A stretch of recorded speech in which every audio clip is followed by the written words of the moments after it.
늙으면 돈이 전부일까요? 아니면 건강이 최고일까요? 솔직히 말씀드리겠습니다. 나이 들수록 돈은 단순한 숫자가 아닙니다.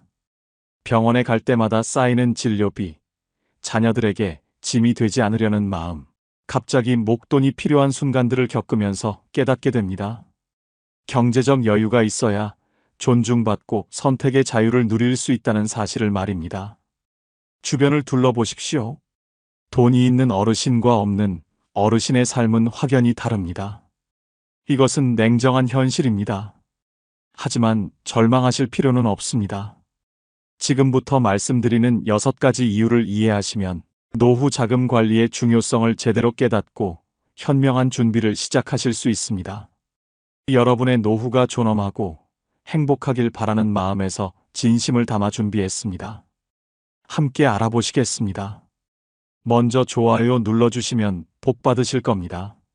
늙어서 돈이 권력이고 최고인 첫 번째 이유는 의료비 부담에서 자유로워지기 때문입니다.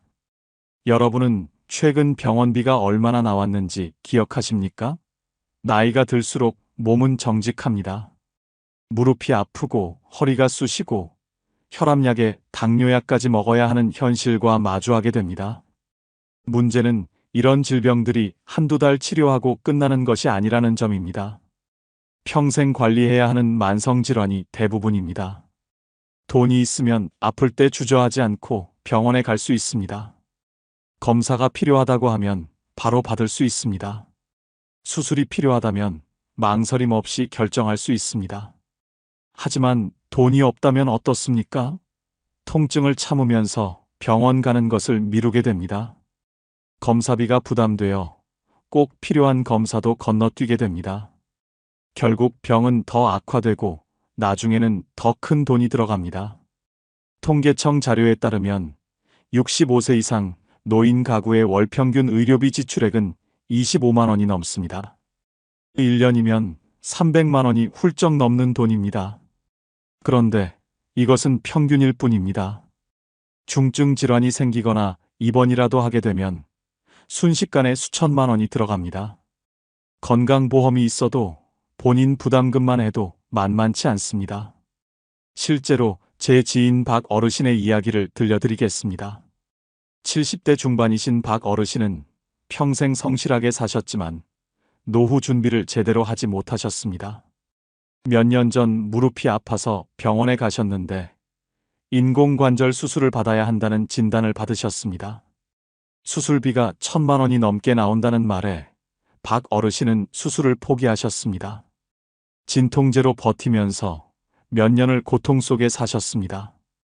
걷는 것조차 힘들어지셨고 집 밖 출입도 거의 하지 못하셨습니다. 결국 우울증까지 찾아왔습니다. 돈이 없어서 건강을 잃고 건강을 잃으니 삶의 질까지 무너진 것입니다. 반대로 경제적 여유가 있는 분들은 어떻습니까? 정기검진을 빠짐없이 받고 조기에 질병을 발견하여 치료합니다. 좋은 약을 쓰고 필요하면 상급병원에서 최고의 의료진에게 진료를 받습니다. 건강을 지킬 수 있는 선택권을 가지고 있다는 것. 이것이 바로 돈의 힘입니다. 여러분의 통장 잔고가 곧 건강 수명을 결정짓는다고 해도 과언이 아닙니다. 늙어서 돈이 권력이고 최고인 두 번째 이유는 자녀에게 짐이 되지 않고 당당하게 살 수 있기 때문입니다. 솔직히 말씀드려 보겠습니다. 자녀들 앞에서 손 벌리며 용돈 받는 것이 편하십니까? 아니면 당당하게 내 돈으로 내가 쓰고 싶은 것을 사는 편이 낫습니까? 답은 명확합니다. 경제적으로 독립되어 있을 때 비로소 진정한 존엄성을 지킬 수 있습니다. 한국보건사회연구원 조사 결과를 보면 충격적인 사실이 드러납니다. 65세 이상 노인 중 절반 이상이 자녀로부터 경제적 지원을 받고 있으며 이 중 80% 이상이 심리적 부담감을 느낀다고 답했습니다. 자녀에게 손 벌리는 순간부터 부모의 권위는 무너지기 시작합니다. 이것이 우리가 마주한 냉혹한 현실입니다. 여러분은 명절 때 자녀들 눈치 보신 적 없으십니까? 생활비가 부족해서 자녀에게 전화하기가 망설여지신 적은 없으십니까? 돈이 없으면 이런 상황들이 일상이 됩니다. 자녀가 아무리 효자 효녀라고 해도 매번 손을 벌리는 것은 부모로서 자존심이 상하는 일입니다. 제가 아는 김 어르신 사례를 말씀드리겠습니다. 70세이신 김 어르신은 평생 자녀 교육에 모든 것을 쏟아부으셨습니다. 두 자녀 모두 좋은 대학을 나와 좋은 직장에 다니고 있습니다. 그런데 정작 본인 노후 준비는 전혀 하지 못하셨습니다.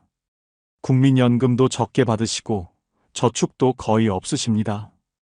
매달 생활비가 모자라 큰아들에게 50만 원씩 받고 계십니다. 처음에는 아들이 기꺼이 드렸지만 시간이 지나면서 며느리 얼굴이 점점 굳어지는 것을 느끼셨습니다.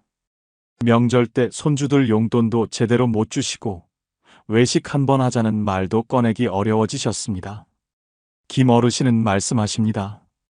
돈만 있었다면 이렇게 자식 눈치 보며 살지 않았을 것이라고 말입니다. 반면 경제적 여유가 있는 어르신들은 어떻습니까? 오히려 자녀들에게 용돈을 주고 손주들 학원비도 지원해 주십니다.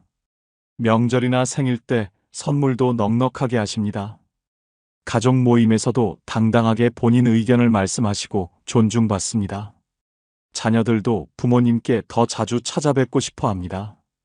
경제력이 있다는 것은 단순히 돈이 많다는 의미가 아닙니다. 가족 관계에서의 발언권과 존중을 의미합니다. 여러분이 통장에 넉넉한 잔고를 유지하는 순간 자녀와의 관계도 훨씬 건강해집니다. 이것이 바로 노년에 돈이 가져다주는 진짜 권력입니다. 늙어서 돈이 권력이고 최고인 세 번째 이유는 갑작스러운 위기 상황에 대처할 수 있는 능력이 생기기 때문입니다. 인생을 살다 보면 예상치 못한 일들이 벌어집니다. 여러분은 지금 당장 1,000만 원이 필요한 상황이 온다면 어떻게 하시겠습니까? 집이 갑자기 고장 나거나 배우자가 급하게 입원하거나 사기를 당하는 등의 위급한 순간이 찾아올 수 있습니다. 이럴 때 돈이 있느냐 없느냐가 운명을 가릅니다. 금융감독원의 조사에 따르면 60대 이상 노인층의 45%가 비상금을 100만 원도 준비하지 못하고 있다고 합니다. 절반 가까운 어르신들이 갑작스러운 위기에 속수무책으로 당할 수밖에 없는 상황인 것입니다. 더 충격적인 것은 이 연령대의 금융 사기 피해액이 매년 증가하고 있다는 점입니다. 생각해 보십시오. 한겨울에 보일러가 고장나면 어떻게 하시겠습니까? 수리비가 200만 원 나온다고 하는데 돈이 없다면 추운 겨울을 그대로 견뎌야 합니다. 치아가 부러져서 임플란트를 해야 하는데 돈이 없다면 제대로 식사조차 못하게 됩니다. 제가 직접 목격한 이웃 최 어르신의 이야기입니다. 75세이신 최 어르신은 연금으로 근근히 생활하시면서 저축은 전혀 하지 못하셨습니다. 작년 여름 태풍이 지나간 후 낡은 집 지붕에서 비가 새기 시작했습니다. 수리 견적을 받아보니 500만 원이 필요하다고 했습니다. 최 어르신은 그 돈이 없어서 비닐과 양동이로 임시 방편을 하셨습니다. 비 오는 날이면 집안 곳곳에 물이 떨어져 밤잠을 설치셨고 습기 때문에 건강도 나빠지셨습니다. 결국 이듬해 봄까지 그 고통을 견디셔야 했습니다. 자녀들에게 손 벌리기도 미안하고 대출받을 신용도 안 되는 상황이었습니다. 돈만 있었다면 즉시 해결했을 문제를 몇 달이나 고통스럽게 버티셔야 했던 것입니다. 요즘 같은 세상에는 보이스피싱이나 각종 사기도 조심해야 합니다. 만약 사기를 당했을 때 여유 자금이 있다면 그나마 생활이 유지됩니다. 하지만 가진 돈이 전부였다면 하루아침에 길거리로 내몰릴 수도 있습니다. 돈은 이런 위기의 순간에 여러분을 지켜주는 방패막이가 됩니다. 비상금이 충분한 어르신들은 어떤 문제가 생겨도 당황하지 않고 차분하게 해결책을 찾아갑니다. 위기 상황에서 선택권을 가질 수 있다는 것. 이것이야말로 노년기 경제력이 주는 가장 확실한 안전망입니다. 늙어서 돈이 권력이고 최고인 네 번째 이유는 사회적 관계에서 존중과 대우를 받을 수 있기 때문입니다. 잔인하게 들리겠지만 현실을 직시해야 합니다. 나이가 들면 사람들은 여러분의 과거 경력이나 명예보다 현재의 경제력을 먼저 봅니다. 여러분 주변 사람들이 여러분을 대하는 태도가 예전과 달라졌다고 느끼신 적 없으십니까? 퇴직 후 연락이 뚝 끊긴 지인들이 얼마나 많으십니까? 서울대학교 노화고령사회연구소의 연구 결과는 충격적입니다. 노인 10명 중 7명이 경제적 능력 상실 후 사회적 관계가 급격히 축소되었다고 답했습니다. 더 놀라운 것은 경제력이 있는 노인과 없는 노인에 대한 주변의 태도가 확연히 다르다는 점입니다. 슬픈 이야기지만 이것이 우리가 사는 세상입니다. 친구들과 만날 때를 생각해 보십시오. 식사 한 끼 사지 못하고 항상 얻어먹기만 한다면 점점 모임에 나가기 싫어집니다. 골프나 여행을 함께 가자는 제안이 와도 돈이 없어서 거절해야 한다면 자연스럽게 연락이 줄어듭니다. 결국 집에만 틀어박혀 외로운 노년을 보내게 됩니다. 실제로 제가 알고 있는 정 어르신의 상황을 들어보시겠습니다. 69이신 정 어르신은 젊었을 때 중소기업 임원까지 하신 분입니다. 퇴직 후 사업을 하셨는데 실패하셔서 재산을 거의 날리셨습니다. 현재는 기초연금으로 근근히 살아가고 계십니다. 예전 동료들이 모임을 갖자고 연락이 왔지만 정 어르신은 매번 핑계를 대고 거절하십니다. 회비가 부담스럽고 다른 친구들이 해외여행 이야기나 골프 이야기를 할 때 끼어들 수가 없기 때문입니다. 작년 동창회에 억지로 참석했는데 다들 비싼 옷을 입고 좋은 차를 몰고 오는 것을 보면서 더 위축되셨다고 합니다. 식사 후 2차 가자는 제안에도 돈이 없어서 먼저 일어나셨습니다. 그 후로는 아예 모임 연락도 차단하고 지내십니다. 경제력을 잃으니 자연스럽게 인간관계까지 잃게 된 것입니다. 하지만 경제적 여유가 있는 어르신들은 완전히 다른 삶을 사십니다. 식사 한턱 내고 여행도 함께 다니고 취미 생활도 활발하게 하십니다. 주변에 사람들이 자연스럽게 모여들고 존중받는 위치를 유지하십니다. 동창회나 모임에서도 당당하게 본인 의견을 말씀하시고 리더 역할을 하십니다. 손주들이 할아버지 할머니 만나는 것을 좋아하고 이웃들도 반갑게 인사합니다. 돈이 있다는 것은 단순히 물질적 풍요만을 의미하지 않습니다. 사람들 사이에서 당당하게 설 수 있는 힘을 의미합니다. 여러분의 경제력이 곧 여러분의 사회적 위치를 결정짓는다는 사실을 기억하십시오. 늙어서 돈이 권력이고 최고인 5번째 이유는 삶의 선택권과 자유를 끝까지 지킬 수 있기 때문입니다. 지금 이 순간 여러분은 하고 싶은 일을 자유롭게 하고 계십니까? 가고 싶은 곳에 마음대로 갈 수 있으십니까? 경제력이 없으면 모든 선택이 제한됩니다. 먹고 싶은 음식도 가격표를 먼저 보게 되고 여행도 꿈꿀 수 없게 됩니다. 심지어 어디서 어떻게 살아갈지조차 스스로 결정하지 못하는 상황에 내몰립니다.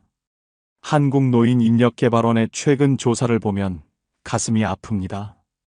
70세 이상 노인 중 62%가 경제적 이유로 원하지 않는 곳에서 원하지 않는 방식으로 살고 있다고 답했습니다. 본인이 살고 싶은 곳에서 원하는 방식대로 살 자유조차 없는 것입니다. 이보다 더 슬픈 노년이 어디 있겠습니까? 여러분이 만약 요양원에 가야 하는 상황이 온다면 어떻게 하시겠습니까? 돈이 있으면 깨끗하고 좋은 시설을 선택할 수 있습니다. 하지만 돈이 없다면 선택권 없이 정부 지원 시설에 배정받아야 합니다. 먹고 싶은 것, 입고 싶은 것, 하고 싶은 취미 활동까지 모두 포기해야 합니다. 제가 봉사활동을 하면서 만난 강 할머니의 이야기를 들려드리겠습니다. 81살이신 강 할머니는 평생 남편 뒷바라지와 자녀 양육에만 헌신하셨습니다. 남편이 돌아가신 후 자녀들과 함께 살게 되었는데 며느리와 관계가 좋지 않았습니다. 본인이 원하는 것은 작은 원룸이라도 독립해서 자유롭게 사는 것이었습니다.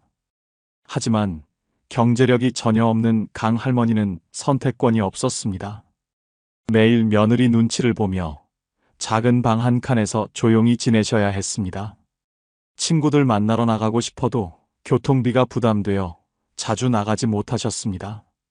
좋아하던 화초 가꾸기도 성당 활동도 모두 포기하셨습니다. 강 할머니는 눈물을 글썽이며 말씀하셨습니다. 젊었을 때 내 앞가림이라도 할 만큼 돈을 모아놨더라면 이렇게 눈치 보며 살지는 않았을 거라고 말입니다. 자유를 잃은 노년이 얼마나 비참한지 보여주는 사례입니다. 반대로 경제적 자립이 된 어르신들은 어떻습니까? 혼자 살고 싶으면 혼자 살고 자녀와 함께 살고 싶으면 함께 삽니다. 여행 가고 싶을 때 가고 배우고 싶은 것이 있으면 배웁니다. 맛있는 음식도 마음껏 드시고 문화생활도 즐기십니다. 아프면 좋은 병원 가고 필요하면 간병인도 쓰십니다. 인생의 마지막까지 본인이 주인으로 살아갈 수 있습니다. 이것이 바로 진정한 자유입니다. 돈이 있어야 선택할 수 있고 선택할 수 있어야 존엄한 삶을 살 수 있습니다. 여러분의 노후 자금은 단순한 돈이 아닙니다. 여러분의 자유와 존엄성 그 자체입니다. 지금이라도 늦지 않았으니 노후를 위한 경제적 준비를 시작하십시오. 늙어서 돈이 권력이고 최고인 6번째 이유는 생의 마지막 순간까지 품위를 지키며 떠날 수 있기 때문입니다. 누구나 인생의 마지막을 맞이합니다. 그런데 여러분은 어떤 모습으로 생을 마감하고 싶으십니까? 자녀들에게 빚과 부담만 남기고 떠나고 싶으십니까? 아니면 정리된 삶으로 편안하게 떠나고 싶으십니까? 경제력은 생의 마지막 순간에도 여러분의 존엄성을 결정짓습니다. 대한장례지도사협회의 통계를 보면 현실이 적나라하게 드러납니다. 장례 비용 평균이 2천만 원을 넘어섰으며 경제력이 없는 노인의 경우 자녀들이 장례비 마련에 큰 어려움을 겪는다고 합니다. 심지어 일부는 장례를 제대로 치르지 못하고 간소하게 화장만 하는 경우도 30%에 달합니다. 평생 고생하고 살았는데 마지막조차 제대로 보내지 못한다면 얼마나 슬픈 일입니까? 돌아가시기 전 마지막 시간들을 생각해 보십시오. 중환자실에서 연명 치료를 받을 때 비용 걱정 때문에 자녀들이 고민하는 모습을 보고 싶으십니까? 아니면 충분한 의료 혜택을 받으며 편안하게 마지막을 준비하고 싶으십니까? 돈이 있으면 호스피스 병동에서 존엄하게 생을 정리할 수 있습니다. 얼마 전 세상을 떠나신 윤 할아버지의 사례가 생각납니다. 85이셨던 윤 할아버지는 평생 성실하게 사셨지만 노후 준비를 거의 하지 못하셨습니다. 암 판정을 받으시고 병원비가 걱정되어 적극적인 치료를 포기하셨습니다. 자녀들이 치료받으시라고 권했지만 윤 할아버지는 완강히 거절하셨습니다. 자식들에게 빚을 남기고 싶지 않다는 이유였습니다.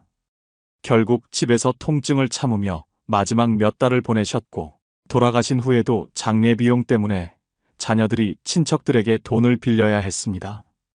윤 할아버지는 평생 자식들 위해 희생하셨는데 마지막까지 부담만 주고 떠나셨다는 죄책감에 편히 눈을 감지 못하셨습니다. 돈만 있었다면 제대로 된 치료도 받고 품위 있는 장례도 치를 수 있었을 것입니다. 경제적 여유가 있는 어르신들은 다릅니다. 미리 장례 비용을 준비해 두고 유언장도 작성하며 자녀들에게 유산까지 남깁니다. 아플 때도 최선의 치료를 받으며 고통을 최소화합니다. 돌아가신 후에도 자녀들이 경제적 부담 없이 정성껏 장례를 치러드립니다. 평생 쌓아온 명예와 존엄성을 마지막 순간까지 지키는 것입니다. 생의 마지막까지 자녀들에게 짐이 되지 않고 떠날 수 있다는 것. 이것이 바로 돈이 주는 최후의 권력입니다. 여러분이 준비한 노후 자금은 살아생전뿐 아니라 생의 마지막까지 여러분을 지켜줄 것입니다. 품위 있는 마무리를 위해서라도 경제적 준비는 필수입니다. 지금 당장 시작하십시오. 늙어서 돈이 권력이고 최고인 7번째 이유는 모든 대인관계에서 당당함을 잃지 않을 수 있기 때문입니다. 여러분은 친구나 친척 앞에서 고개를 숙인 적이 있으십니까? 돈 때문에 하고 싶은 말을 참으신 경험은 없으십니까? 경제력이 없으면 사람들 앞에서 자신감이 사라지고 점점 움츠러들게 됩니다. 당당함은 노년의 자존감을 지키는 가장 중요한 요소입니다. 한국심리학회의 연구 결과에 따르면 65세 이상 노인 중 경제적 어려움을 겪는 사람들의 87%가 대인관계에서 위축감과 열등감을 느낀다고 답했습니다. 돈이 없으면 사람들 만나는 것 자체가 두려워집니다. 이것은 단순한 심리 문제가 아니라 삶의 질을 결정하는 핵심 요인입니다. 친척 모임에 가면 어떻습니까?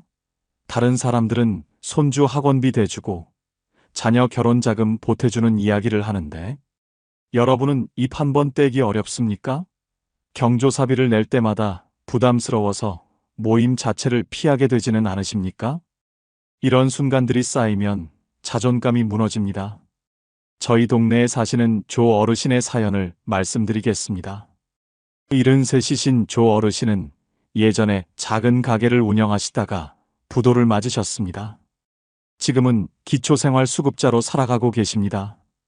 조 어르신에게는 오랜 친구들이 많았지만 경제적으로 어려워진 후로는 연락을 거의 끊고 지내십니다. 한 번은 친구 생일 파티에 초대받았는데 선물을 준비할 돈이 없어서 가지 못하셨습니다. 동창회에서도 회비를 내지 못해 빠지신 적이 여러 번입니다. 이웃 어르신들이 점심 먹으러 가자고 해도 계산할 차례가 올까봐 거절하십니다. 심지어 손주가 학교에서 상을 받았는데 용돈을 줄 형편이 안 되어 축하 전화조차 망설이셨다고 합니다. 조 어르신은 말씀하십니다. 돈이 없으니 사람 만나는 것이 무섭고 누구 앞에서도 당당하게 말할 수가 없다고 합니다. 경제력을 잃으니 대인관계에서의 자신감까지 완전히 사라진 것입니다. 하지만 경제적으로 안정된 어르신들은 완전히 다른 삶을 사십니다. 친구들과 만날 때 식사 한턱 내시며 즐거워하시고 친척 모임에서도 적극적으로 이야기하십니다. 손주들 용돈도 넉넉히 주시고 경조사에도 당당하게 참석하십니다. 누가 뭐라 해도 주눅 들지 않고 본인 생각을 당당하게 말씀하십니다. 사람들도 자연스럽게 그런 어르신을 존중하고 의견을 경청합니다. 경제력이 있으면 어디를 가든 떳떳하고 누구를 만나든 자신감 있게 행동할 수 있습니다. 당당함은 돈으로 살 수 없다고 하지만 노년에는 경제력이 당당함의 기초가 됩니다. 통장 잔고가 여러분의 자신감을 만들고 그 자신감이 건강한 대인관계를 만듭니다. 사람들 앞에서 고개 숙이지 않는 노년을 위해 지금부터 경제적 준비를 철저히 하십시오. 끝으로 좋아요 부탁드립니다. 감사합니다. 여러분은 노후 준비 제대로 하셨습니까? 통장에 비상금은 얼마나 있으십니까? 혹시 자식들이 알아서 챙겨줄 거라고 막연하게 생각하고 계신 건 아닙니까? 2024년 통계청 자료에 따르면 우리나라 노인 빈곤율이 무려 37.6%입니다. 65세 이상 어르신 10명 중 4명이 빈곤 상태로 살고 있다는 뜻입니다. OECD 국가 중에서도 압도적인 1위입니다. 더 충격적인 건 혼자 사는 노인 빈곤율은 50%가 넘는다는 사실입니다. 독거노인 2명 중 1명은 가난하게 살고 있습니다. 얼마 전 만난 75살 김 할아버지 이야기입니다. 젊었을 때 사업도 잘 되고 돈도 꽤 벌었던 분입니다. 그런데 노후 준비는 전혀 하지 않았습니다. 자식 셋을 대학까지 보내고 결혼할 때 집도 마련해 줬습니다. 자식들이 잘 되면 자기도 편하게 살 거라고 믿었습니다. 보험도 들지 않았고 저축도 따로 하지 않았습니다. 번 돈은 다 자식들한테 쏟아부었습니다. 그런데 막상 나이 들어보니 현실은 달랐습니다. 자식들은 각자 생활하기 바쁩니다. 대출금 갚고 아이들 학원비 대고 나면 부모님 챙길 여력이 없습니다. 명절에 용돈 10만 원씩 드리는 게 전부입니다. 김 할아버지는 국민연금 조금 받는 것으로 월세 내고 생활합니다. 병원 갈 돈이 없어서 허리 아픈 것도 참고 밥도 하루 두 끼만 먹습니다. 오늘 이 영상에서는 노년의 나를 지켜주는 5가지에 대해 말씀드리겠습니다. 이것만 알아도 여러분의 노후가 완전히 달라집니다. 특히 마지막 5번째는 지금 당장 실천할 수 있는 것인데 이걸 모르면 정말 후회하십니다. 끝까지 꼭 보시고 여러분의 노후를 지키시기 바랍니다. 그럼 지금부터 시작하겠습니다. 노년의 나를 지켜주는 첫 번째는 매월 따박따박 나오는 연금입니다. 혹시 매달 정해진 날짜만 되면 자동으로 통장에 돈이 들어오는 경험 해보셨습니까? 이것만큼 든든한 게 또 있을까요? 비가 오나 눈이 오나 아프거나 건강하거나 정해진 날짜에 정확하게 입금됩니다. 이것이 바로 노년의 가장 확실한 안전망입니다. 작년에 만난 박 할아버지 이야기입니다. 78살인데 아직도 일을 하십니다. 왜 일하시냐고 물었더니 이렇게 말씀하셨습니다. 젊었을 때 자영업을 하면서 국민연금을 제대로 안 냈다고 합니다. 당장 생활비 쓰기도 빠듯한데 연금까지 낼 여유가 없었습니다. 나중에 내면 되겠지 하다가 세월이 흘렀습니다. 그래서 지금 받는 연금이 한 달에 20만 원도 안 됩니다. 기초연금 30만 원 합쳐도 50만 원이 채 안 됩니다. 월세가 40만 원이니 남는 돈이 거의 없습니다. 그래서 70이 넘은 나이에도 경비 일을 하십니다. 무릎도 아프고 허리도 아픈데 안 하면 굶습니다. 젊었을 때 연금 조금만 더 냈어도 이렇게까지 고생 안 해도 됐을 텐데 후회하신다고 했습니다. 국민연금 받으시는 분들은 그 느낌을 아실 겁니다. 통장에 찍히는 입금 문자를 보는 순간 가슴이 뭉클합니다. 이 돈으로 이번 달 월세를 내고 쌀을 사고 병원비를 낼 수 있습니다. 금액이 100만 원이든 50만 원이든 중요하지 않습니다. 정기적으로 들어온다는 사실 자체가 삶을 지탱하는 힘입니다. 그런데 여러분, 자식들이 매달 꼬박꼬박 용돈 주던가요? 처음 몇 달은 주다가 슬그머니 끊기지 않던가요? 사람은 변합니다. 자식도 처음엔 효도하려고 하지만 시간 지나면 자기 생활이 바쁩니다. 대출금 갚고 아이들 학원비 대고 나면 부모님 챙길 여력이 없습니다.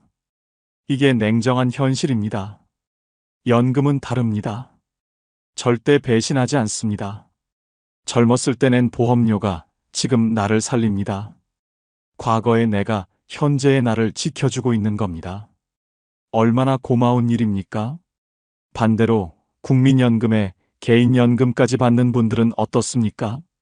한 달에 150만 원에서 200만 원 정도 들어옵니다. 생활비로 쓰고도 조금 남습니다. 가끔 외식도 하고 손주들 용돈도 줍니다. 친구들 만나서 차 한 잔 마시는 여유도 생깁니다. 같은 노년인데 이렇게 다릅니다.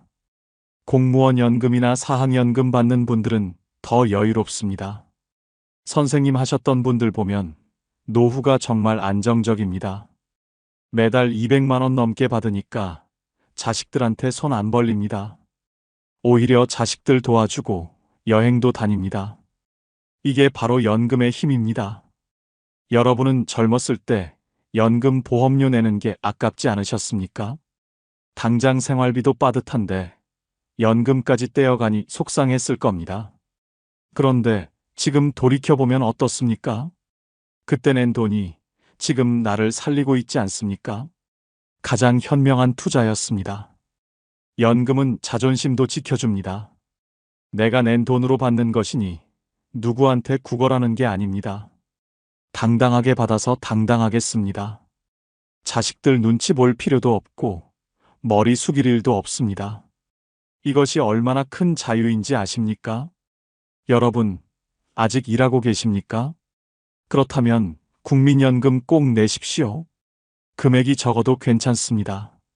조금이라도 받는 것과 아예 안 받는 것은 천지 차이입니다. 개인연금도 여유되면 가입하십시오. 한 달에 10만 원씩만 넣어도 10년 후엔 큰 도움 됩니다. 매월 따박따박 들어오는 연금이야말로 노년의 나를 지켜주는 가장 확실한 무기입니다. 노년의 나를 지켜주는 두 번째는 내 명의로 된 집 한 채입니다. 여러분, 지금 살고 계신 집이 누구 명의입니까? 본인 명의입니까? 아니면 자식 명의입니까? 이 질문에 선뜻 대답 못하신다면 꼭 끝까지 들어보십시오. 집 한 채가 노년에 얼마나 중요한지 오늘 절실히 느끼실 겁니다. 지난달에 만난 최할머니 이야기입니다. 75살인데 지금 아들 집에 얹혀 삽니다. 원래는 본인 명의로 아파트가 있었습니다. 10년 전에 아들이 결혼하면서 집이 필요하다고 했습니다. 할머니는 아들이 불쌍해서 명의를 넘겨줬습니다. 증여세도 아껴주려고 그냥 넘겼습니다. 아들이 효자니까 평생 모시고 살 거라고 믿었습니다. 처음 몇 년은 괜찮았습니다. 그런데 며느리와 관계가 점점 나빠졌습니다. 손주들이 시끄럽다고 잔소리하면 며느리 표정이 안 좋아졌습니다. 결국 작년에 아들이 그 집을 팔아버렸습니다. 할머니한테 동의도 안 구했습니다. 새 집을 샀는데 방이 부족하다며 할머니를 요양원에 보내려고 합니다. 평생 모은 집을 아들한테 줬는데 이제는 갈 곳이 없습니다. 그때 명의를 안 넘겼으면 지금도 내 집에서 당당하게 살았을 텐데 후회해도 소용없습니다. 내 명의로 된 집이 있다는 것, 이것은 단순히 잠잘 곳이 있다는 의미가 아닙니다. 이것은 생존의 문제입니다. 월세 걱정 없이 살 수 있다는 것만으로도 노년이 완전히 달라집니다. 매달 50만 원, 60만 원씩 나가는 월세가 없으면 그 돈으로 밥 먹고 약 사고 병원 갈 수 있습니다. 주변에 월세 사는 어르신들 보셨습니까? 매달 월세 날짜만 되면 가슴이 철렁합니다. 연금 들어오면 제일 먼저 월세부터 냅니다. 그러고 나면 남는 돈이 없습니다. 밥 한 끼 먹는 것도 계산하고 전기료 아끼려고 불도 못 켭니다. 이게 월세 사는 노년의 현실입니다. 반대로 내 집이 있는 분들은 어떻습니까? 관리비만 내면 됩니다. 연금으로 관리비 내고 공과금 내고 나면 생활비가 남습니다. 이 차이가 얼마나 큰지 아십니까?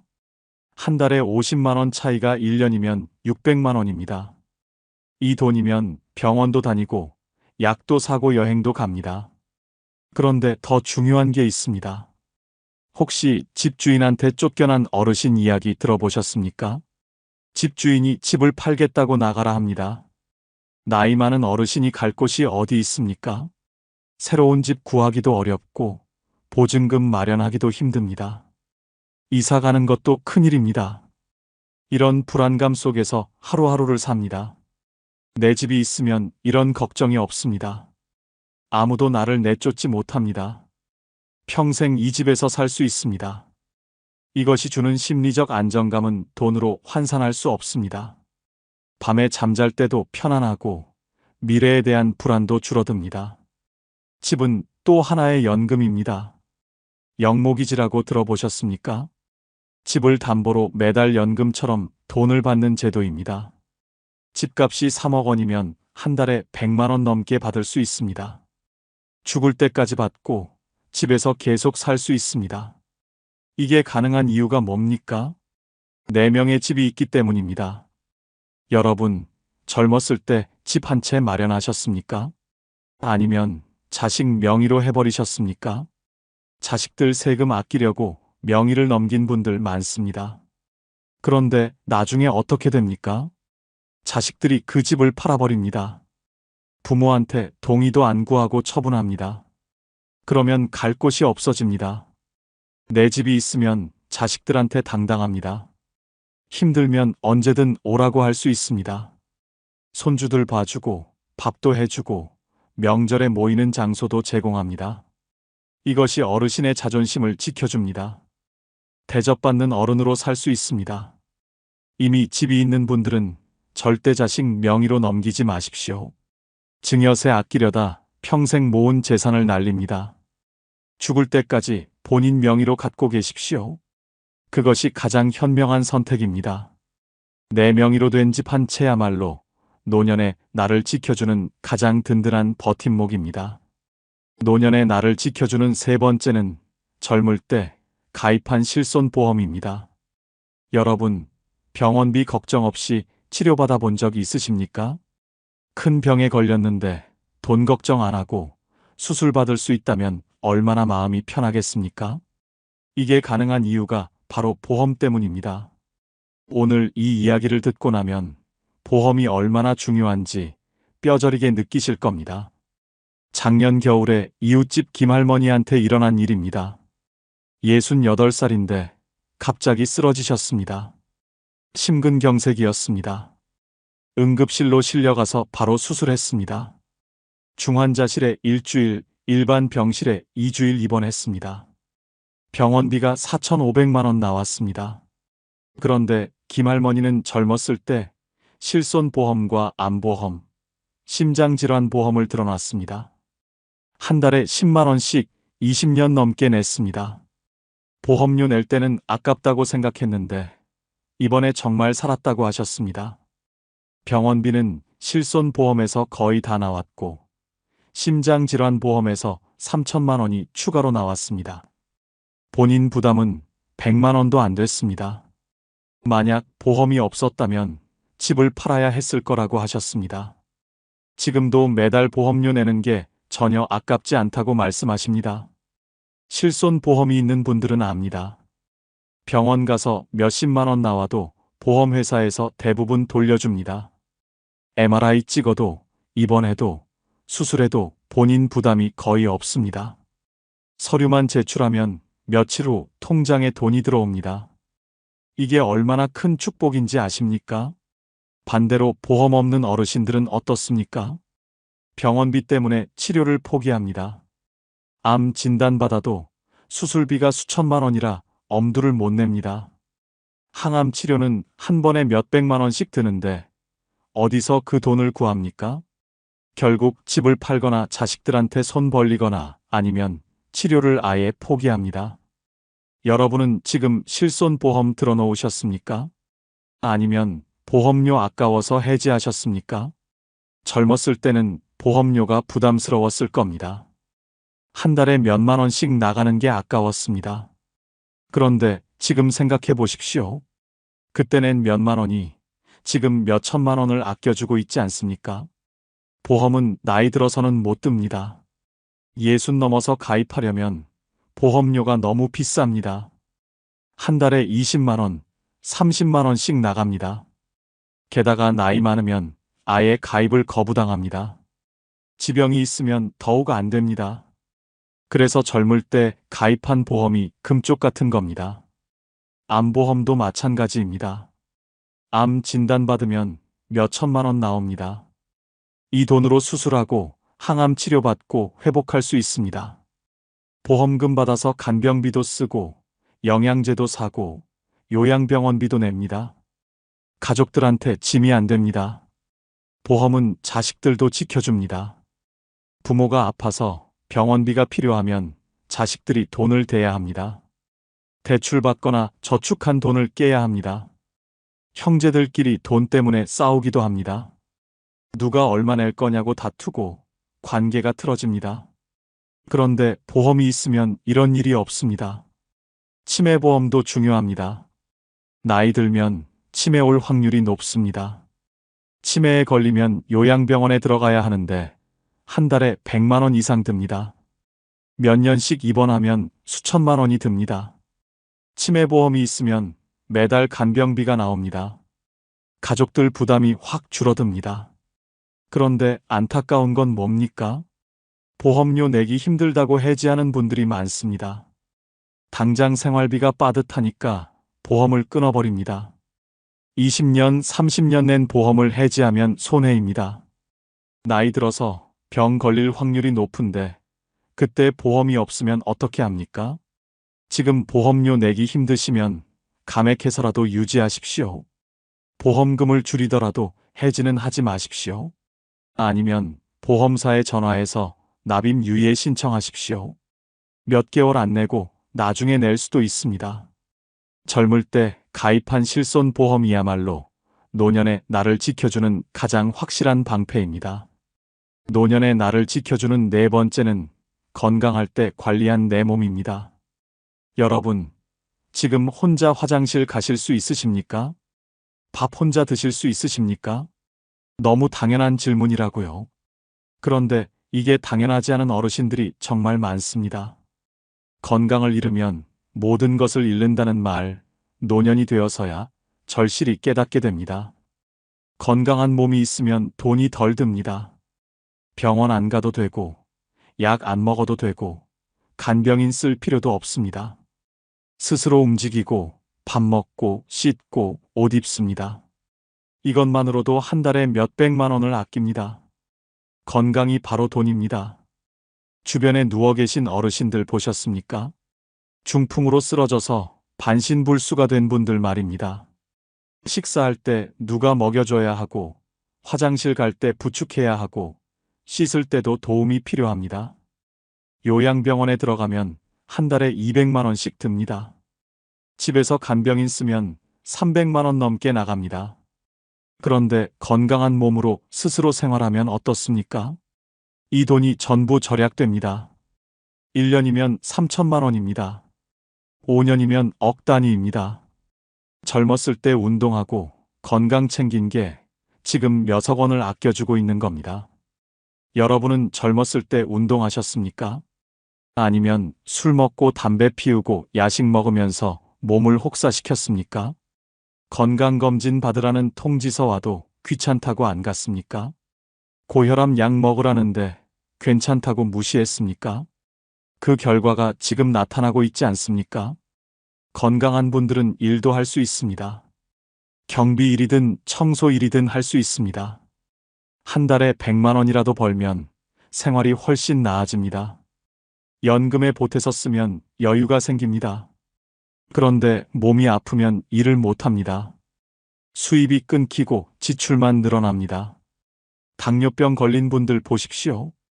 매일 약 먹어야 하고 합병증 오면 투석 받아야 합니다. 발에 상처 나면 잘 낫지도 않고 시력도 나빠지고 신장도 망가집니다. 이 모든 게 젊었을 때 관리 안 한 결과입니다. 술 줄이고 운동했으면 막을 수 있었던 병입니다. 관절도 마찬가지입니다. 젊었을 때 무릎 혹사시키고 관리 안 하면 나이 들어 무릎이 망가집니다. 계단도 못 오르고 걷는 것도 힘들어집니다. 인공관절 수술 받으려면 1,000만 원 넘게 듭니다. 수술해도 예전처럼 자유롭게 못 움직입니다. 치아 관리도 중요합니다. 젊었을 때 양치질 제대로 안 하고 치과 안 가면 나이 들어 이가 다 빠집니다. 임플란트 하려면 한 개에 100만 원씩 듭니다. 10개만 해도 1,000만 원입니다. 그런데 이 없이 살면 어떻습니까? 제대로 못 씹으니 영양 섭취도 안 되고 건강이 더 나빠집니다. 여러분, 지금이라도 늦지 않았습니다. 매일 30분씩만 걸으십시오. 동네 한 바퀴라도 걷는 게 약보다 낫습니다. 계단 오르내리는 것도 운동입니다. 집에서 스트레칭 하는 것도 좋습니다. 몸을 움직이는 게 중요합니다. 술은 끊으십시오. 담배도 끊으십시오. 지금 당장은 즐겁지만 몇 년 후에 대가를 치릅니다. 간 망가지고, 폐 망가지고, 심장 망가집니다. 병원비로 나갈 돈을 생각하면 지금 끊는 게 이득입니다. 정기검진 꼭 받으십시오. 국가에서 무료로 해주는 건강검진이 있습니다. 2년에 한 번씩 받으라고 통지서 옵니다. 귀찮아도 꼭 가십시오. 조기에 발견하면 치료가 쉽습니다. 늦게 발견하면 손 쓸 수 없습니다. 약 먹으라는 거 꼭 드십시오. 고혈압약, 당뇨약, 콜레스테롤 약 먹는 게 귀찮고 돈 아까워도 드셔야 합니다. 지금 약값 아끼려다 나중에 뇌졸중 오면 몇 천만 원 듭니다. 어느 게 이득입니까? 식습관도 바꾸십시오. 짜게 먹지 말고 기름진 거 줄이고 야채 많이 드십시오. 과일도 챙겨 먹고 물도 많이 마시십시오. 작은 습관이 10년 후를 바꿉니다. 지금 건강하신 분들, 그게 얼마나 큰 축복인지 아십니까? 건강할 때는 모릅니다. 잃고 나서야 알게 됩니다. 건강할 때 관리한 내 몸이야말로 노년에 나를 지켜주는 가장 소중한 재산입니다. 노년에 나를 지켜주는 다섯 번째는 평생 배우고 익힌 기술과 지식입니다. 여러분, 지금 돈 벌 수 있는 기술이 있으십니까? 누군가 도움 청하면 해줄 수 있는 게 있으십니까? 이 질문에 자신 있게 대답하지 못한다면 꼭 들어보십시오. 손에 기술 하나 있는 것이 노년에 얼마나 큰 힘이 되는지 오늘 알게 되실 겁니다. 기술이 있으면 나이 들어도 일할 수 있습니다. 목수 기술이 있으면 작은 수리 일을 받습니다. 재봉 기술이 있으면 옷 수선을 해줍니다. 요리 솜씨가 있으면 반찬 만들어 팝니다. 이렇게 한 달에 50만 원, 100만 원씩 벌 수 있습니다. 연금에 보태면 생활이 훨씬 나아집니다. 주변에 기술 없이 사는 어르신들 보셨습니까? 할 줄 아는 게 없으니 일자리를 못 구합니다. 경비나 청소일도 경쟁이 심해서 쉽지 않습니다. 연금만으로는 부족한데 수입을 늘릴 방법이 없습니다. 그래서 하루하루가 막막합니다. 반대로 기술 있는 분들은 어떻습니까? 70이 넘어도 일합니다. 전기 기술자는 집집마다 불러줍니다. 한의학 지식 있는 분은 동네에서 침 놓아줍니다. 서예 잘하는 분은 글씨 가르치고 돈 받습니다. 나이는 숫자일 뿐입니다. 기술이 있으면 계속 일합니다.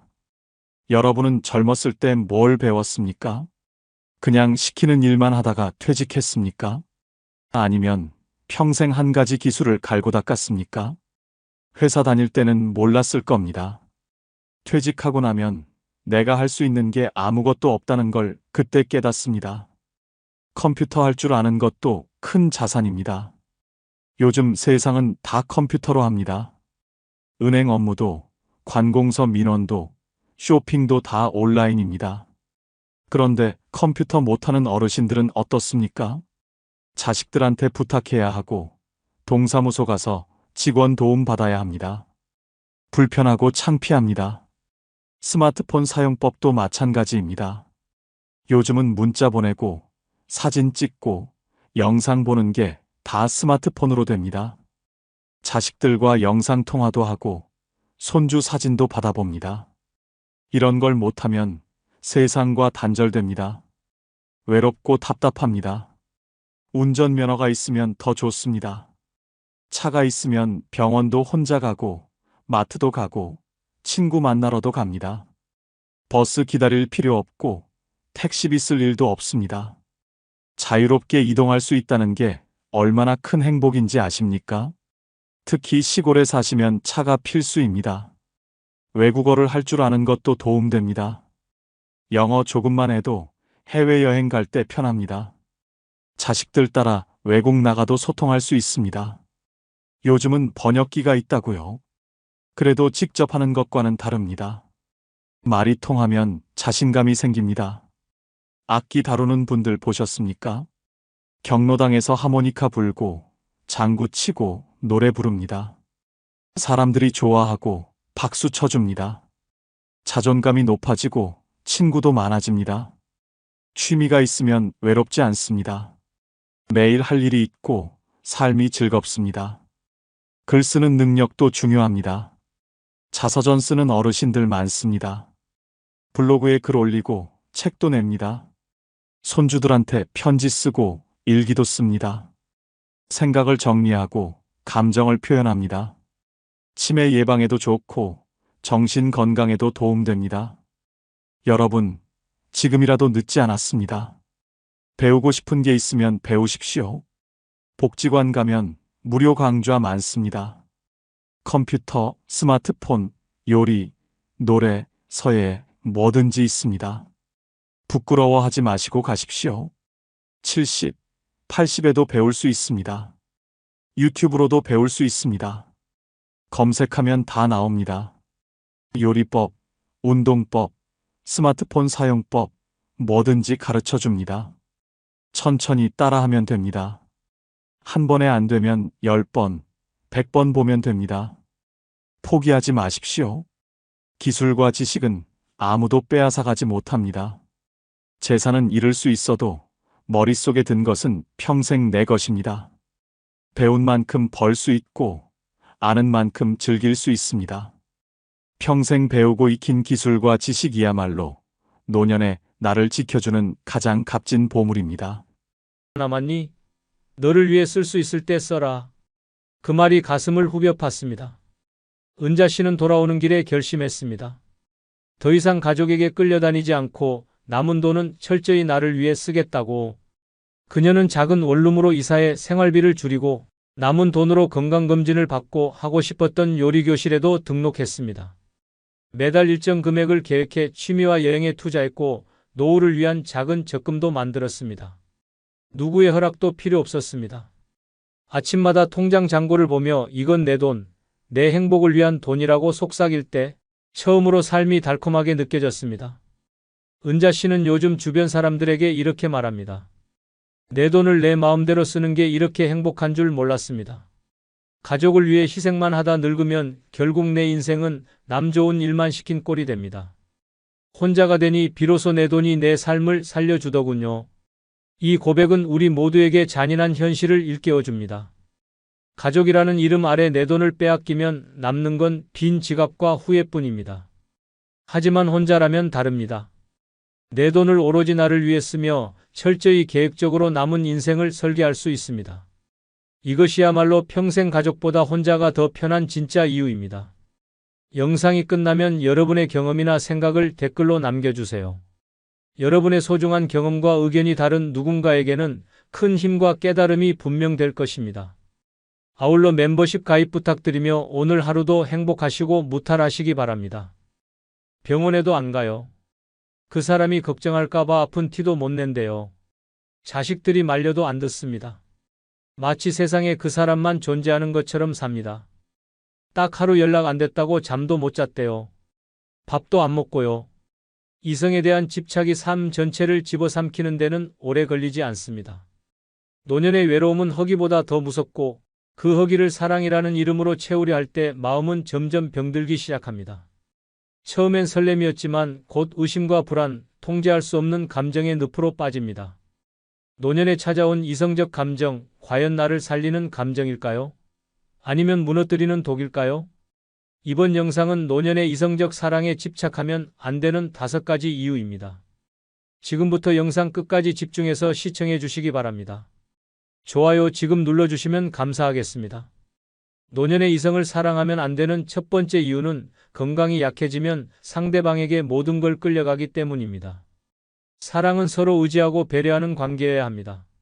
하지만 노년에 시작하는 연애는 시간이 지나고 몸이 약해지면 자연스럽게 주도권이 한쪽으로 쏠리게 됩니다. 특히 내가 병원에 자주 가야 하고 약을 챙겨야 하고 외출이 어려워질수록 일상의 결정권은 상대방에게 넘어가게 됩니다. 처음엔 고마웠습니다. 내가 병원 갈 때마다 같이 가주는 사람 얼마나 든든해. 약 챙겨주는 사람 하나 있다는 게 어디야. 이런 마음으로 시작한 의존은 점점 커지게 됩니다. 스스로 택시를 부르고 약국에 들르고 장을 보던 사람이 이제는 상대방의 손을 기다리고 눈치를 보고 허락을 구하게 됩니다. 그리고 2단계에 이르면 관계의 주도권은 명확하게 상대에게 넘어갑니다. 이건 단순한 배려나 도움의 문제가 아닙니다. 내가 약하니까 당신이 대신 해줘라는 구조는 결국 당신이 결정하는 대로 따를게요 라는 순종으로 변질되기 마련입니다. 식사 시간도 외출 여부도 심지어 어떤 옷을 입을지도 상대의 기준에 맞추게 됩니다.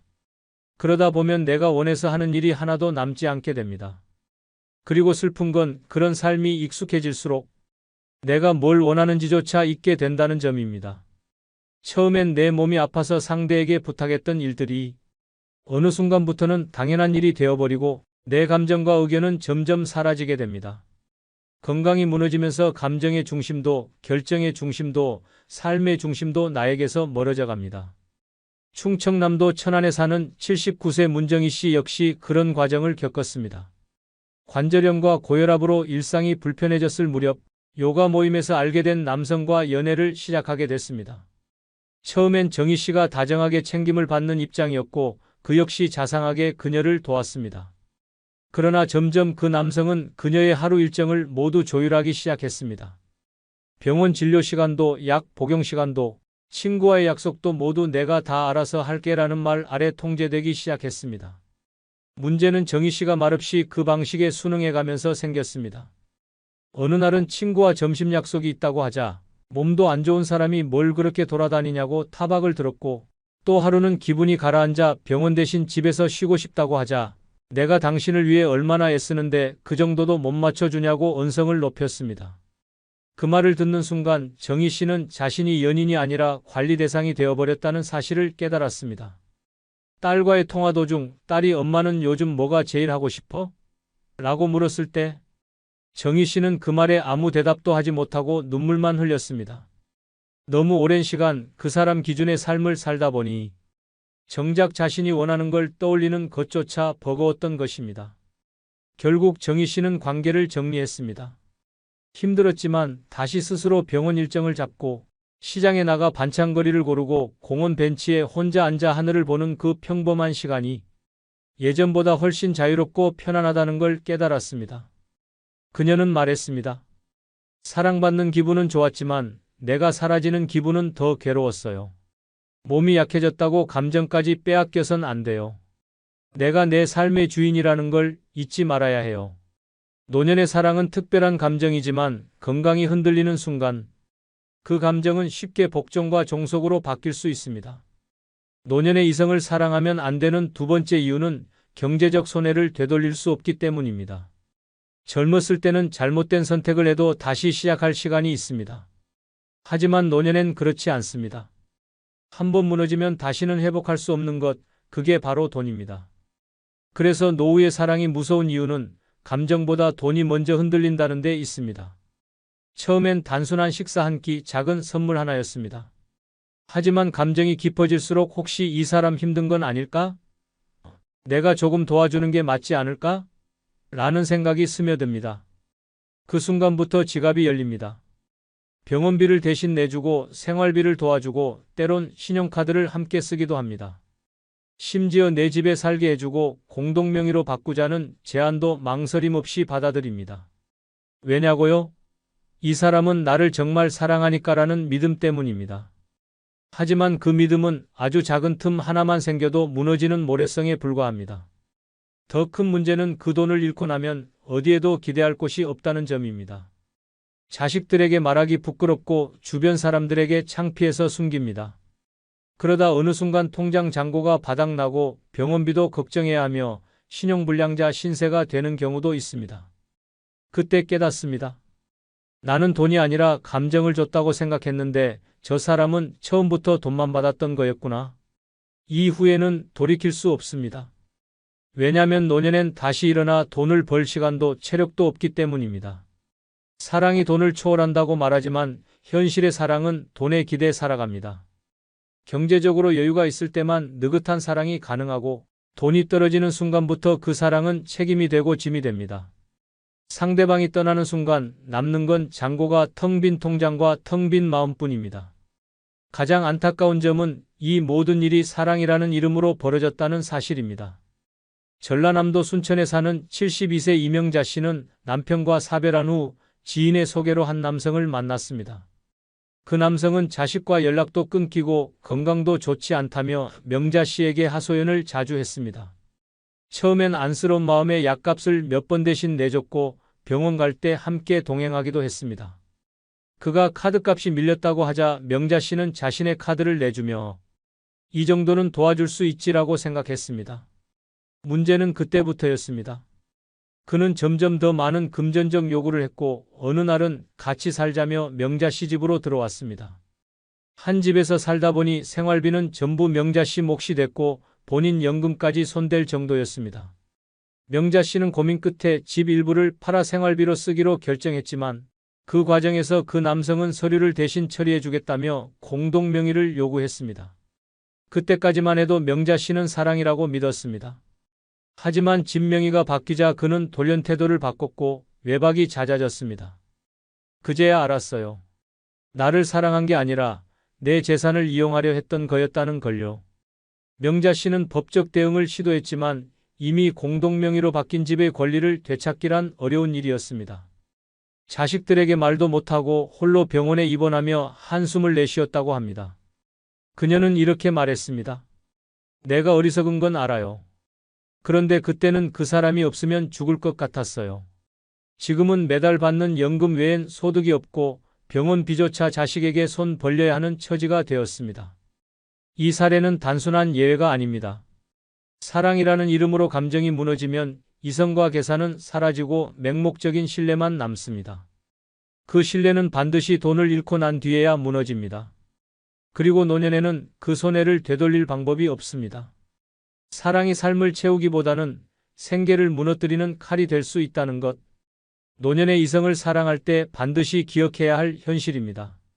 노년의 이성을 사랑하면 안 되는 세 번째 이유는 연애를 시작한 뒤 오히려 건강이 더 나빠졌다고 말하는 사람들이 많기 때문입니다. 사랑을 하면 기분이 좋아지고 삶의 활력이 생길 거라는 기대는 누구에게나 있습니다. 특히 노년엔 더 그렇습니다. 무료하고 반복되는 일상 속에서 누군가와 감정을 나눈다는 건 큰 자극이고 생기처럼 느껴집니다. 하지만 안타깝게도 현실은 다릅니다. 연애를 시작한 뒤 몸과 마음이 동시에 무너지는 사람들이 의외로 많습니다. 그 이유는 단순합니다. 노년의 감정은 여유가 아니라 절실함에서 시작되기 때문입니다. 젊을 땐 설레는 감정이 있어도 일상도 바쁘고 건강도 버텨주니 감정이 생활을 집어삼키진 않습니다. 하지만 나이 들면 다릅니다. 감정에 몰입할수록 생활의 균형이 무너지고 결국 몸까지 영향을 받습니다. 처음엔 설렘이었지만 어느새 불안이 되고 의심이 되고 스트레스로 바뀝니다. 오늘은 왜 연락이 없을까? 내가 뭘 잘못한 건 아닐까? 이런 생각들이 계속 머릿속을 맴돕니다. 밤에 잠이 오지 않고 아침이 되면 식욕이 없습니다. 체중은 줄고 혈압은 오르고 위장은 예민해지고 자꾸만 피로가 쌓입니다. 무엇보다 감정이 소모되면 뇌가 지칩니다. 끊임없이 상대를 의식하고 눈치를 보고 연락 여부에 따라 하루의 기분이 좌우되면 내가 나를 챙길 여유조차 사라집니다. 식사 시간도 뒤로 밀리고 복용해야 할 약도 자주 깜빡하게 되고 정기검진도 소홀해집니다. 그러다 어느 날 몸이 확 무너지는 시점이 찾아옵니다. 문제는 그때입니다. 감정적으로도 기대고 있던 그 상대가 부담을 느껴 거리를 두기 시작하면 몸과 마음이 동시에 무너지는 순간이 오는 것입니다. 더욱 안타까운 건 건강이 나빠졌다고 하소연해도 대부분의 상대는 그 책임을 지지 않는다는 점입니다. 오히려 왜 이렇게 예민하세요? 이 나이에 왜 이러세요? 라는 말로 감정을 무시당하기도 합니다. 그러면 자존감은 더 떨어지고 관계는 불안해지고 건강은 더 나빠집니다. 이런 악순환은 결국 노년의 삶 전체를 위태롭게 만듭니다. 사람은 사랑 때문에 아픈 게 아닙니다. 그 사랑을 감당하려고 무리하면서 자기 자신을 잃어가기 때문에 병이 되는 것입니다. 누군가와 함께하면서 나를 더 챙기고 건강도 좋아지고 마음이 평온해진다면 참 좋은 사랑이겠지만 대부분의 노년 연애는 반대입니다. 내 건강을 소홀히 하고 일상을 포기하고 감정에만 매달리는 관계라면 그건 결국 독이 됩니다. 경북 구미에 사는 78세 이선영 씨는 몇 년 전 지역 복지관에서 한 남성과 알게 되어 연락을 주고받게 되었습니다. 처음엔 주 1회 함께 점심을 먹고 산책을 하며 웃는 시간이 늘어났습니다. 그런데 상대방은 점점 더 자주 만나자고 했고 연락이 조금만 늦어져도 섭섭함을 표현했습니다. 선영 씨도 상대의 기분을 맞추느라 자신의 생활 패턴을 조금씩 바꾸기 시작했습니다. 원래는 오전 9시에 일어나 아침 식사를 하고 11시에 혈압약과 당뇨약을 챙겨 먹던 규칙적인 삶이었는데 상대가 아침마다 전화를 걸어와 산책을 요구했고 점심도 무조건 밖에서 함께 먹기를 원했습니다. 선영 씨는 건강을 위해 먹던 식단도 포기하고 피곤해도 웃으며 나가야 했습니다. 문제는 여름이 되면서 시작됐습니다. 더운 날씨에도 억지로 나간 산책 후 선영 씨는 탈수 증상으로 쓰러졌고 결국 병원에 입원하게 됐습니다. 그 남성은 처음 며칠간 병문안을 왔지만 이후 연락이 줄었고 결국 아무 말 없이 관계는 끝났습니다. 선영 씨는 퇴원 후 이렇게 말했습니다. 그 사람을 좋아했던 건 맞지만 그 감정 때문에 내가 나를 돌보지 않게 된 게 문제였어요. 누군가를 만나며 웃기도 했지만 결국 병원에 누워 있으니 아무 의미가 없더라고요. 지금 선영 씨는 다시 혼자서 조용한 일상을 살고 있습니다. 가끔 외롭기도 하지만 규칙적으로 식사하고 산책하며 마음 편한 건강이 얼마나 소중한지를 다시 깨달았다고 합니다. 그녀는 덧붙였습니다. 다시 연애하라고 해도 안 해요. 감정보다 중요한 게 내 몸이라는 걸 뼈저리게 느꼈거든요. 노년의 건강은 돌이킬 수 없습니다. 사랑이 내 몸을 무너지게 만든다면 그것은 결코 아름다운 감정이 아닙니다. 노년에 진짜 필요한 건 나를 아끼는 감정이지 나를 갉아먹는 사랑이 아닙니다. 노년의 이성을 사랑하면 안 되는 네 번째 이유는 자기 자존심까지 꺾어가며 맞춰야 할 일이 많기 때문입니다. 사랑이란 본래 서로를 배려하고 존중하는 관계입니다. 하지만 노년의 사랑은 종종 그 균형이 무너지기 쉽습니다. 특히 외로움이 깊을수록 상대를 잃지 않기 위해 나를 너무 많이 내주게 됩니다. 그때부터 사랑은 더 이상 평등한 감정이 아니라 한쪽이 무릎 꿇고 한쪽을 바라보는 구도가 되어버립니다. 처음에는 사소한 양보였습니다. 이 사람은 이 시간이 좋다니까 내가 맞춰야지. 저렇게 말해도 기분 나빠하지 말자. 나이가 들어서 그런 거겠지. 하지만 그 사소한 인내가 쌓이면 어느새 나도 모르게 나 자신의 기준과 삶을 포기하게 됩니다. 점심 약속도 통화 시간도 대화 주제조차 모두 상대 위주로 맞추다 보면 나는 사라지고 그 사람에게 맞춰진 나만 남습니다. 그리고 이 관계를 유지하기 위해 자존심까지 꺾게 되는 날이 옵니다. 무시당하는 말을 들어도 참습니다. 괜히 투정을 부려도 넘깁니다. 심지어 속이 상해도 표정 하나 바꾸지 않으려고 애씁니다. 왜냐고요? 이 사람마저 떠나면 나는 정말 아무도 없다는 두려움 때문입니다. 노년에 이런 감정을 품기 시작하면 관계는 결코 건강할 수 없습니다. 누군가에게 끊임없이 맞춰야 유지되는 관계라면 그것은 사랑이 아니라 감정의 종속입니다. 자존심은 나를 지탱하는 마지막 줄입니다. 그 줄을 끊어가며 이어가는 사랑은 결코 오래가지 못합니다. 오히려 어느 순간 상대가 그 마음을 당연하게 여기기 시작하면서 관계는 점점 더 일방적으로 기울고 나는 점점 더 작아지고 결국 자존감마저 잃게 됩니다. 게다가 자존심을 꺾는다는 건 단순한 태도의 문제가 아닙니다. 그 순간부터 내 건강, 일상, 인간관계 전반에 영향을 미칩니다. 하고 싶은 말을 삼키고 속마음을 감추고 늘 상대 기분을 먼저 생각하다 보면 내 감정은 말라갑니다. 몸은 점점 피곤해지고 마음은 텅 비어가며 나는 내가 아닌 채로 살아가게 됩니다. 전북 전주의 75세 이지선 씨는 남편과 사별한 뒤 같은 교회에 다니던 남성과 가까워졌습니다. 처음엔 조심스러웠지만 상대가 적극적으로 다가오며 지선 씨는 마음을 열었습니다. 하지만 만남이 깊어질수록 상대는 점점 지시적인 태도를 보이기 시작했습니다. 그 옷은 너무 튄다. 이런 나이에 품위 있게 입어야지. 친구들 모임은 그만 나가. 나랑 시간 보내는 게 먼저 아니야? 지선 씨는 처음엔 그저 조언이라 생각하고 웃어넘겼습니다. 하지만 어느 순간부터 자신이 하는 모든 행동이 상대의 기준에 맞춰지기 시작했습니다. 문제는 그 남성이 그녀의 말버릇이나 취미까지 하나하나 간섭하기 시작하면서 터졌습니다.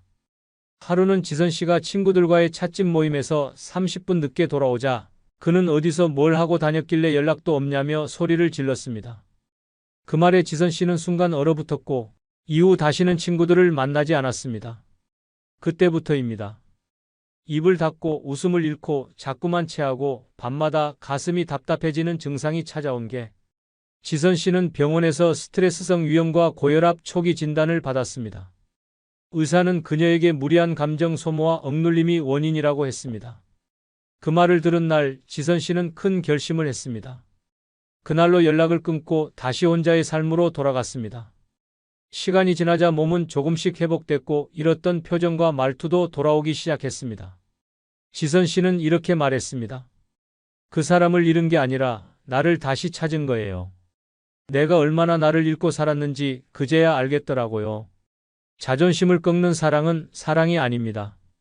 내가 나를 잃어가며 유지하는 관계는 언젠가 반드시 깨집니다. 노년의 사랑은 따뜻하고 편안해야 합니다. 서로의 마음을 존중하지 못하는 관계라면 차라리 혼자가 낫습니다. 진짜 외로움은 사람이 없는 게 아니라 내 안에 나까지 없어진 그 순간부터 시작됩니다.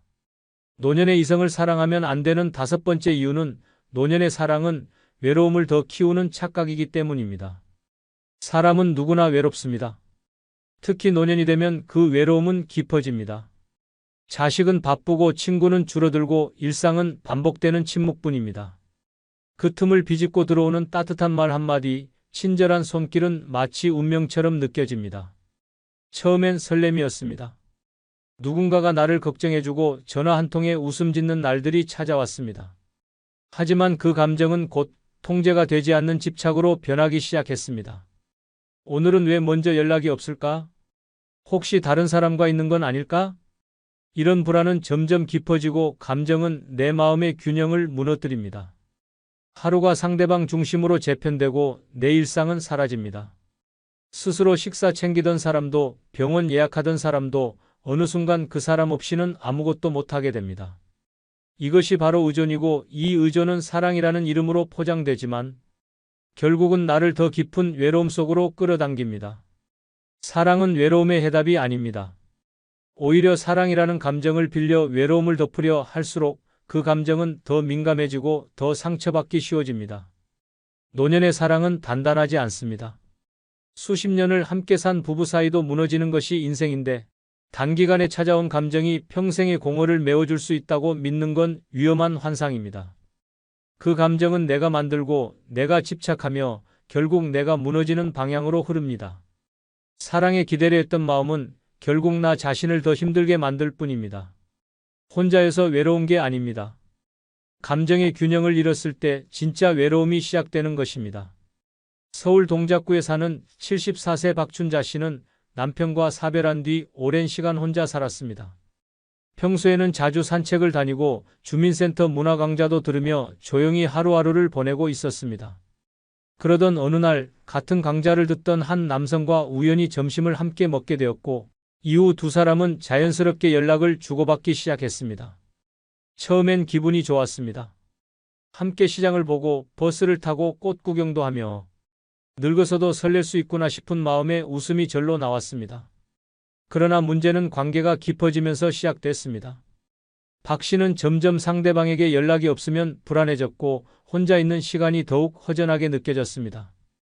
자기 자신을 위해 살아가던 시간이 점차 줄어들었고 언제부터인가 모든 행동의 기준이 그 사람이 좋아할까, 싫어할까로 바뀌었습니다. 상대는 그 변화를 감지하고 점차 거리를 두기 시작했습니다. 우린 가볍게 만나는 사이인데 왜 이렇게 예민하게 받아들이세요? 라는 말에 박 씨는 큰 충격을 받았습니다.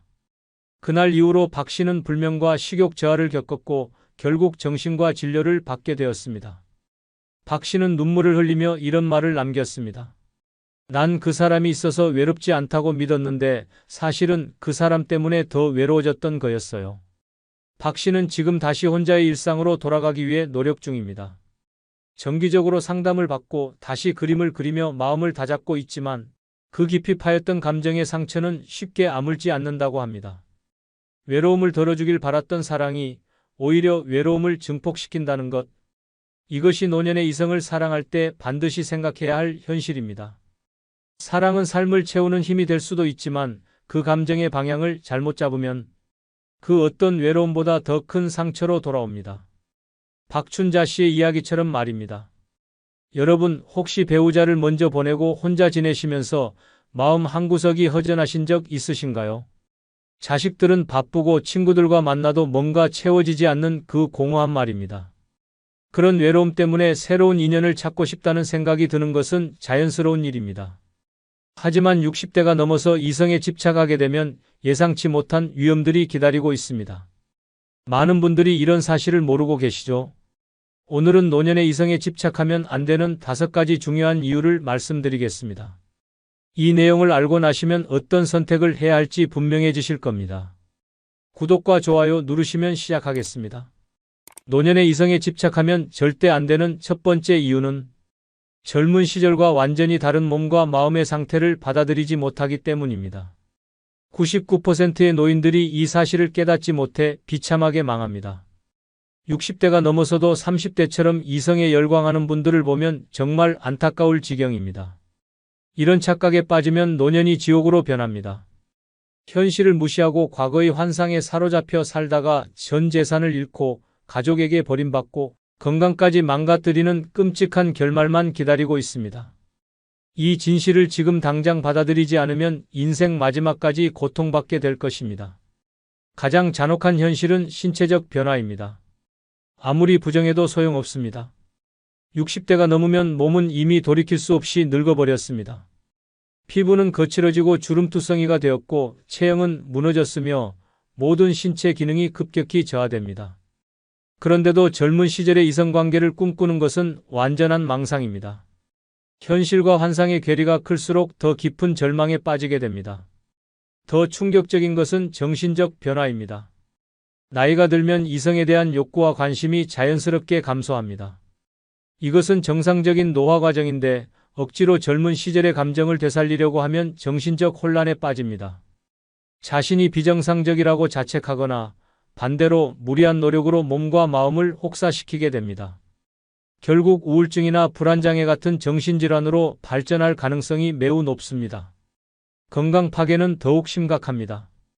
당뇨, 고혈압, 심장병을 앓고 있는 몸으로 젊은 시절 같은 이성관계를 시도하는 것은 자살행위나 다름없습니다. 복용하는 약물들이 신체 기능에 영향을 미치는 상황에서 무리한 활동을 하면 돌연사할 수도 있습니다. 실제로 이런 이유로 응급실에 실려가는 노인들이 적지 않습니다. 경제적 파멸은 거의 확실합니다. 젊어 보이려고 성형수술에 수천만 원을 쏟아붓고 젊은 이성의 관심을 끌기 위해 명품이나 비싼 선물을 사주는 바보 같은 짓을 합니다. 연금과 저축으로 버텨야 하는 시기에 이런 미친 짓을 하면 노후 자금이 바닥나는 것은 시간 문제입니다. 결국 자식들에게 손을 벌리거나 기초생활수급자로 전락하게 됩니다. 가족관계 파탄도 피할 수 없습니다. 나이든 부모가 이성에 미쳐있는 모습을 보면 자녀들은 경악하고 분노합니다. 특히 젊은 이성과 만나거나 이상한 온라인 채팅을 하는 모습을 발견하면 완전히 등을 돌립니다. 가족들의 신뢰를 잃으면 정말 위급할 때 도움받을 곳이 없어집니다. 사회적 매장은 더욱 무섭습니다. 노인이 젊은 이성을 쫓아다니는 모습은 사회적으로 조롱과 혐오의 대상이 됩니다. 주변 사람들의 수군거림과 비웃음이 정신을 갈갈이 찢어 놓습니다. 한번 그런 소문이 퍼지면 어디서도 환영받지 못하는 존재가 됩니다. 진짜 인생의 의미를 찾을 기회도 완전히 날려버립니다. 노년기는 자신을 돌아보고 진정한 삶의 가치를 깨달을 수 있는 마지막 기회인데 이성에만 매달려 있으면 이런 소중한 시간을 모두 낭비하게 됩니다. 죽을 때가 되어서야 자신이 얼마나 어리석었는지 깨닫게 되지만 이미 너무 늦습니다. 사기의 완벽한 먹잇감이 되는 것은 더욱 끔찍합니다. 이성에 굶주린 노인들을 노리는 사기꾼들이 우글거립니다. 로맨스 스캠, 결혼 사기, 보이스피싱까지 온갖 수법으로 접근해서 전 재산을 털어갑니다. 외로움과 욕망에 눈이 멀어 판단력을 잃은 상태에서는 이런 사기를 전혀 구별할 수 없습니다. 건강상 위험도 치명적입니다. 면역력이 약해진 몸으로 새로운 이성과 접촉하면 각종 감염병에 노출됩니다. 특히 성병 같은 질환은 노년기에 치명적일 수 있습니다. 젊은 시절과 달리 회복력도 현저히 떨어져서 한 번 병에 걸리면 회복하기 어렵습니다. 정신적 파괴는 더욱 무서운 결과를 낳습니다. 이성에 대한 집착이 강박으로 발전하면 정상적인 사고가 불가능해집니다. 거절당하면 극도의 분노나 우울에 빠지고 상대방을 스토킹하거나 협박하는 범죄 행위까지 저지를 수 있습니다. 결국 정신병원에 입원하거나 감옥에 갇히는 최악의 상황까지 갈 수 있습니다. 실제로 서울에 사는 김철수 할아버지의 끔찍한 사례를 보면 이성 집착이 얼마나 무서운 결과를 낳는지 알 수 있습니다. 74세인 김 할아버지는 2년 전 아내를 먼저 보낸 후 완전히 다른 사람이 되어버렸습니다. 50년 넘게 함께 살아온 아내의 빈자리가 너무 컸지만 그 공허함을 새로운 여성으로 채우려고 했던 것이 모든 비극의 시작이었습니다. 처음에는 경로당에서 만난 여성들에게 관심을 보였지만 모두 거절당했습니다. 이에 굴복하지 않고 점차 젊은 여성들에게 관심을 돌렸습니다. 마트에서 일하는 40대 여직원에게 집착하기 시작해서 매일 찾아가며 괴롭혔습니다. 결국 출입금지 조치를 당했지만 포기하지 않았습니다. 상황이 더욱 악화된 것은 인터넷 채팅을 시작하면서부터였습니다. 손자가 가르쳐준 스마트폰 사용법으로 각종 채팅 앱에 가입해서 젊은 여성들과 대화를 시도했습니다. 처음에는 관심을 보이는 20대 여성과 연락을 주고받으며 완전히 빠져들었습니다. 그 여성은 처음에는 친절하게 대화를 나누며 김 할아버지의 마음을 사로잡았습니다. 매일 안부를 묻고 관심을 보이자 김 할아버지는 완전히 그녀에게 빠져버렸습니다. 하지만 한 달 후부터 그녀는 각종 이유로 돈을 요구하기 시작했습니다. 급하게 병원비가 필요하다거나 생활비가 부족하다는 등의 핑계였습니다. 김 할아버지는 그녀의 관심을 잃을까 봐 두려워서 처음에는 50만 원부터 시작해서 점점 더 큰 금액을 송금했습니다. 1년 동안 총 8천만 원이 넘는 돈을 보냈는데 이는 그의 전 재산이었습니다. 연금과 아내의 보험금까지 모두 털어넣었습니다. 더 끔찍한 것은 그 과정에서 김 할아버지의 정신 상태가 완전히 망가져 버렸다는 것입니다. 하루 종일 그녀의 연락만 기다리며 지냈고 답장이 늦으면 극도의 불안과 분노에 휩싸였습니다. 식사도 제대로 하지 않고 잠도 자지 않으며 오직 그녀 생각만 했습니다. 결국 돈이 떨어지자 그녀는 연락을 완전히 끊어버렸습니다. 김 할아버지는 이때서야 자신이 사기당했다는 것을 깨달았지만 이미 너무 늦었습니다.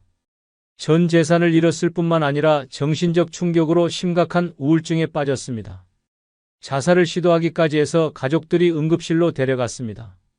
현재 김 할아버지는 정신과 치료를 받으며 요양원에서 지내고 있습니다. 전 재산을 잃어서 자식들이 비용을 부담하고 있고 가족 관계도 완전히 틀어졌습니다. 이성에 대한 집착 때문에 인생이 완전히 파멸되어 버린 것입니다. 만약 그가 나이에 맞는 자연스러운 감정 변화를 받아들였다면 이런 비극은 일어나지 않았을 것입니다. 노년의 이성에 집착하면 절대 안 되는 두 번째 이유는 사기꾼들의 완벽한 표적이 되어 전 재산을 잃고 파멸하기 때문입니다.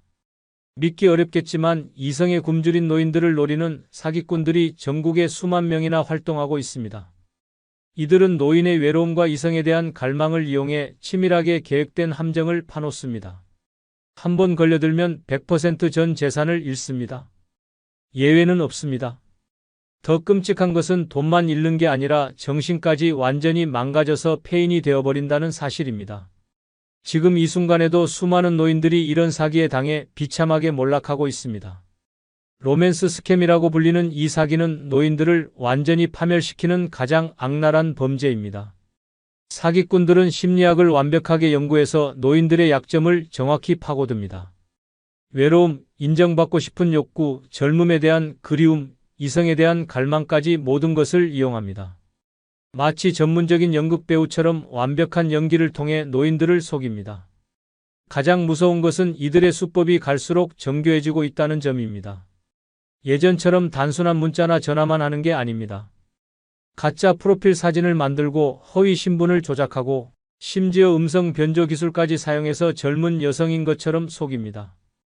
SNS나 채팅 앱을 통해 자연스럽게 접근해서 마치 우연한 만남인 것처럼 연출합니다. 이들은 노인의 심리를 완벽하게 꿰뚫고 있습니다. 처음에는 절대 돈 이야기를 하지 않습니다. 몇 주, 몇 달 동안 꾸준히 관심을 보이고 애정을 표현하며 완전히 마음을 사로잡습니다. 매일 안부를 묻고 따뜻한 말을 건네고 심지어 사랑한다는 말까지 합니다. 외로웠던 노인은 이런 관심에 완전히 빠져들게 됩니다. 노인이 완전히 마음을 열고 신뢰하게 되면 그때부터 본격적인 사기가 시작됩니다. 처음에는 작은 금액부터 요구합니다. 갑자기 병원에 가야 한다거나 급한 일이 생겼다거나 하는 그럴듯한 이유를 댑니다. 사랑에 빠진 노인은 의심 없이 돈을 보냅니다.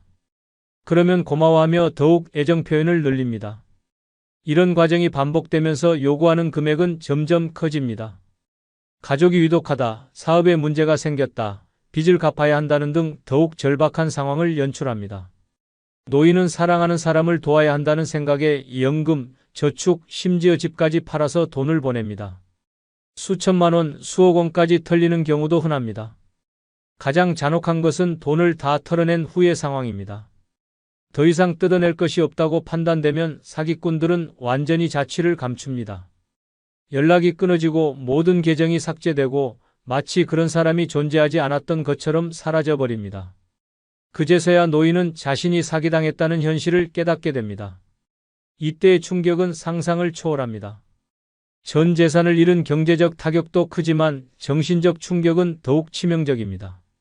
사랑한다고 믿었던 사람이 사실은 돈만 노린 사기꾼이었다는 배신감, 자신이 얼마나 바보였는지에 대한 자괴감, 가족들에게 어떻게 설명해야 할지에 대한 두려움이 한꺼번에 몰려옵니다. 많은 피해자들이 이 충격을 견디지 못하고 극단적인 선택을 합니다. 자살률이 일반인보다 10배 이상 높다는 통계도 있습니다.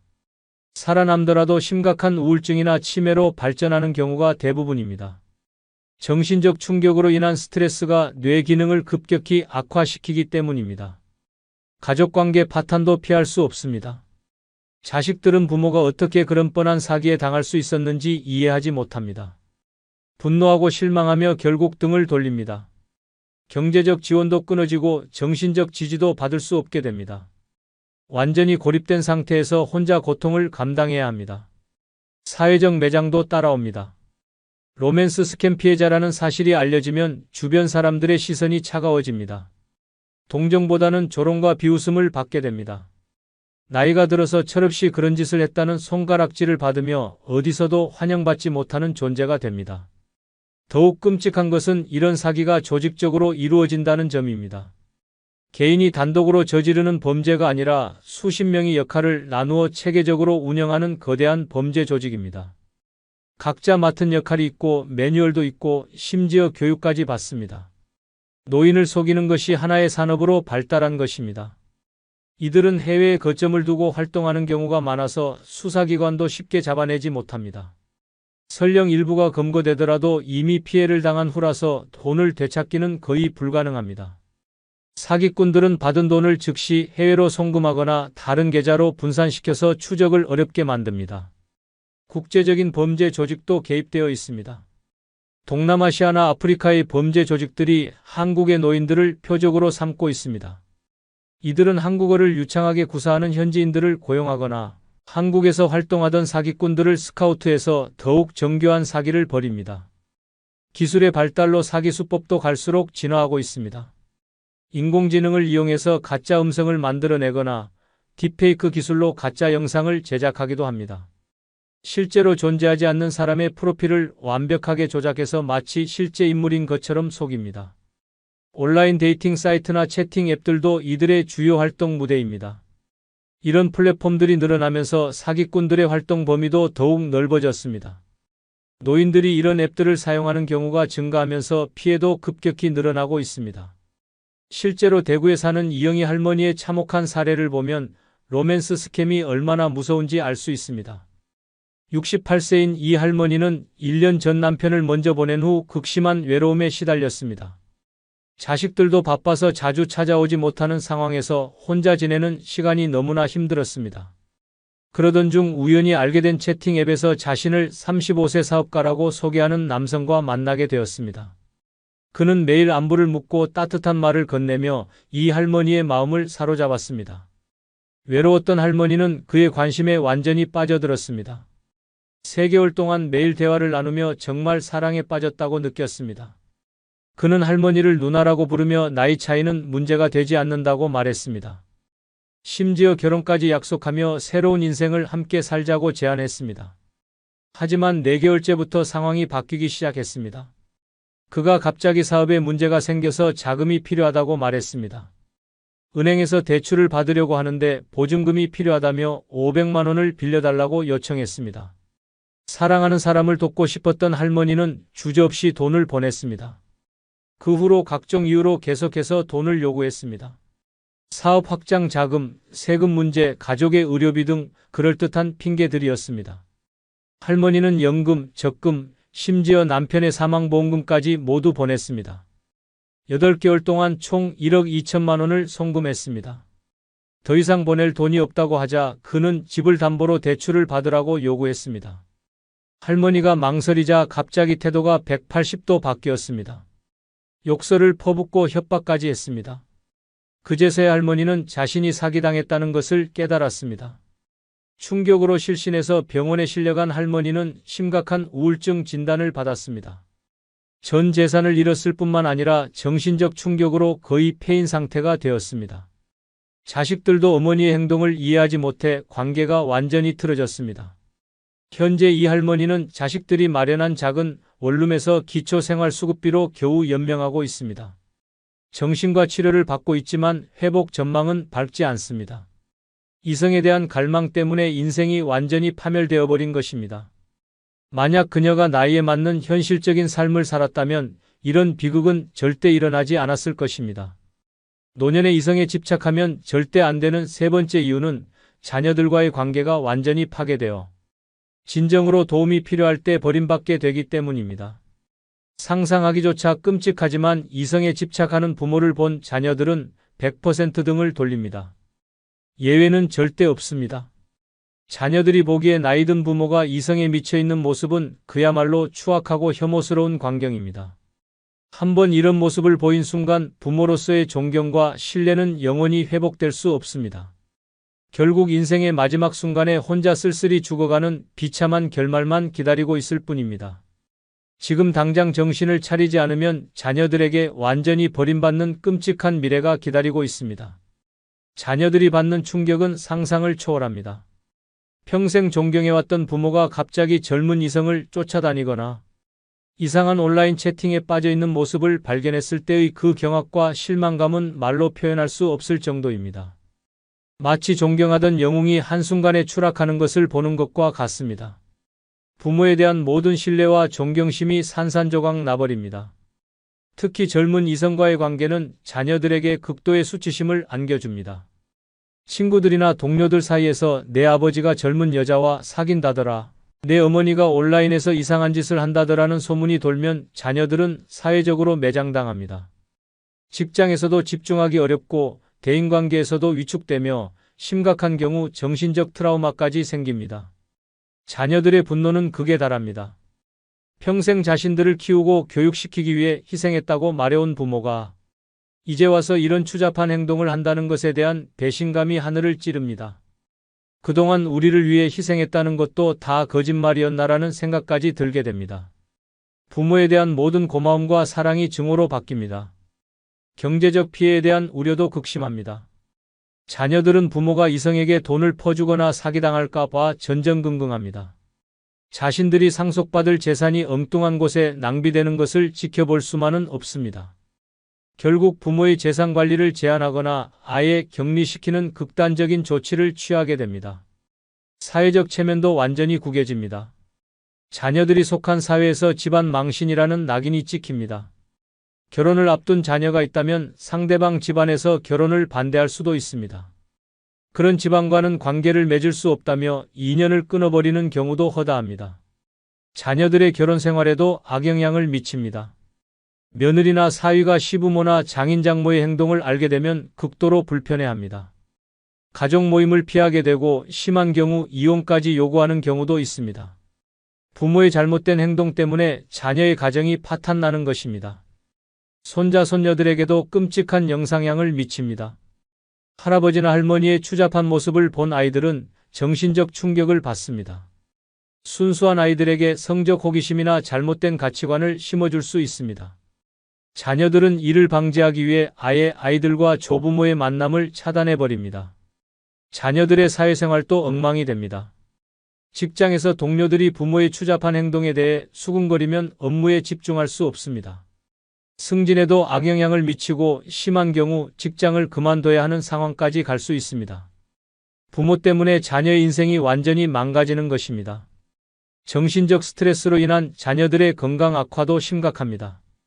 부모의 행동 때문에 우울증이나 불안장애에 걸리는 자녀들이 많습니다.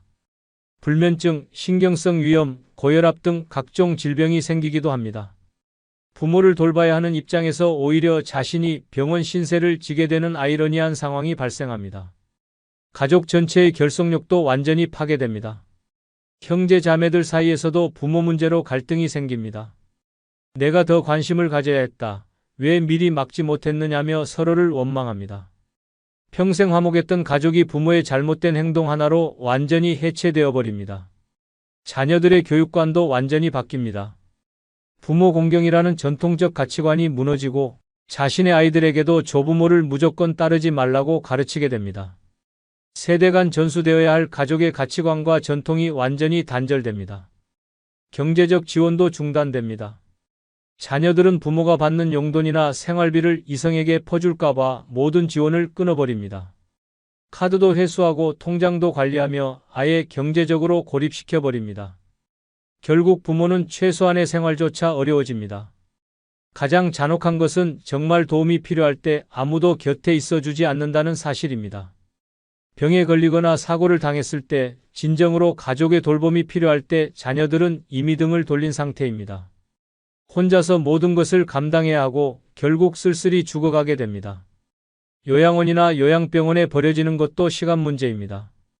자녀들은 더 이상 같이 살 수 없다며 부모를 시설에 맡겨버립니다.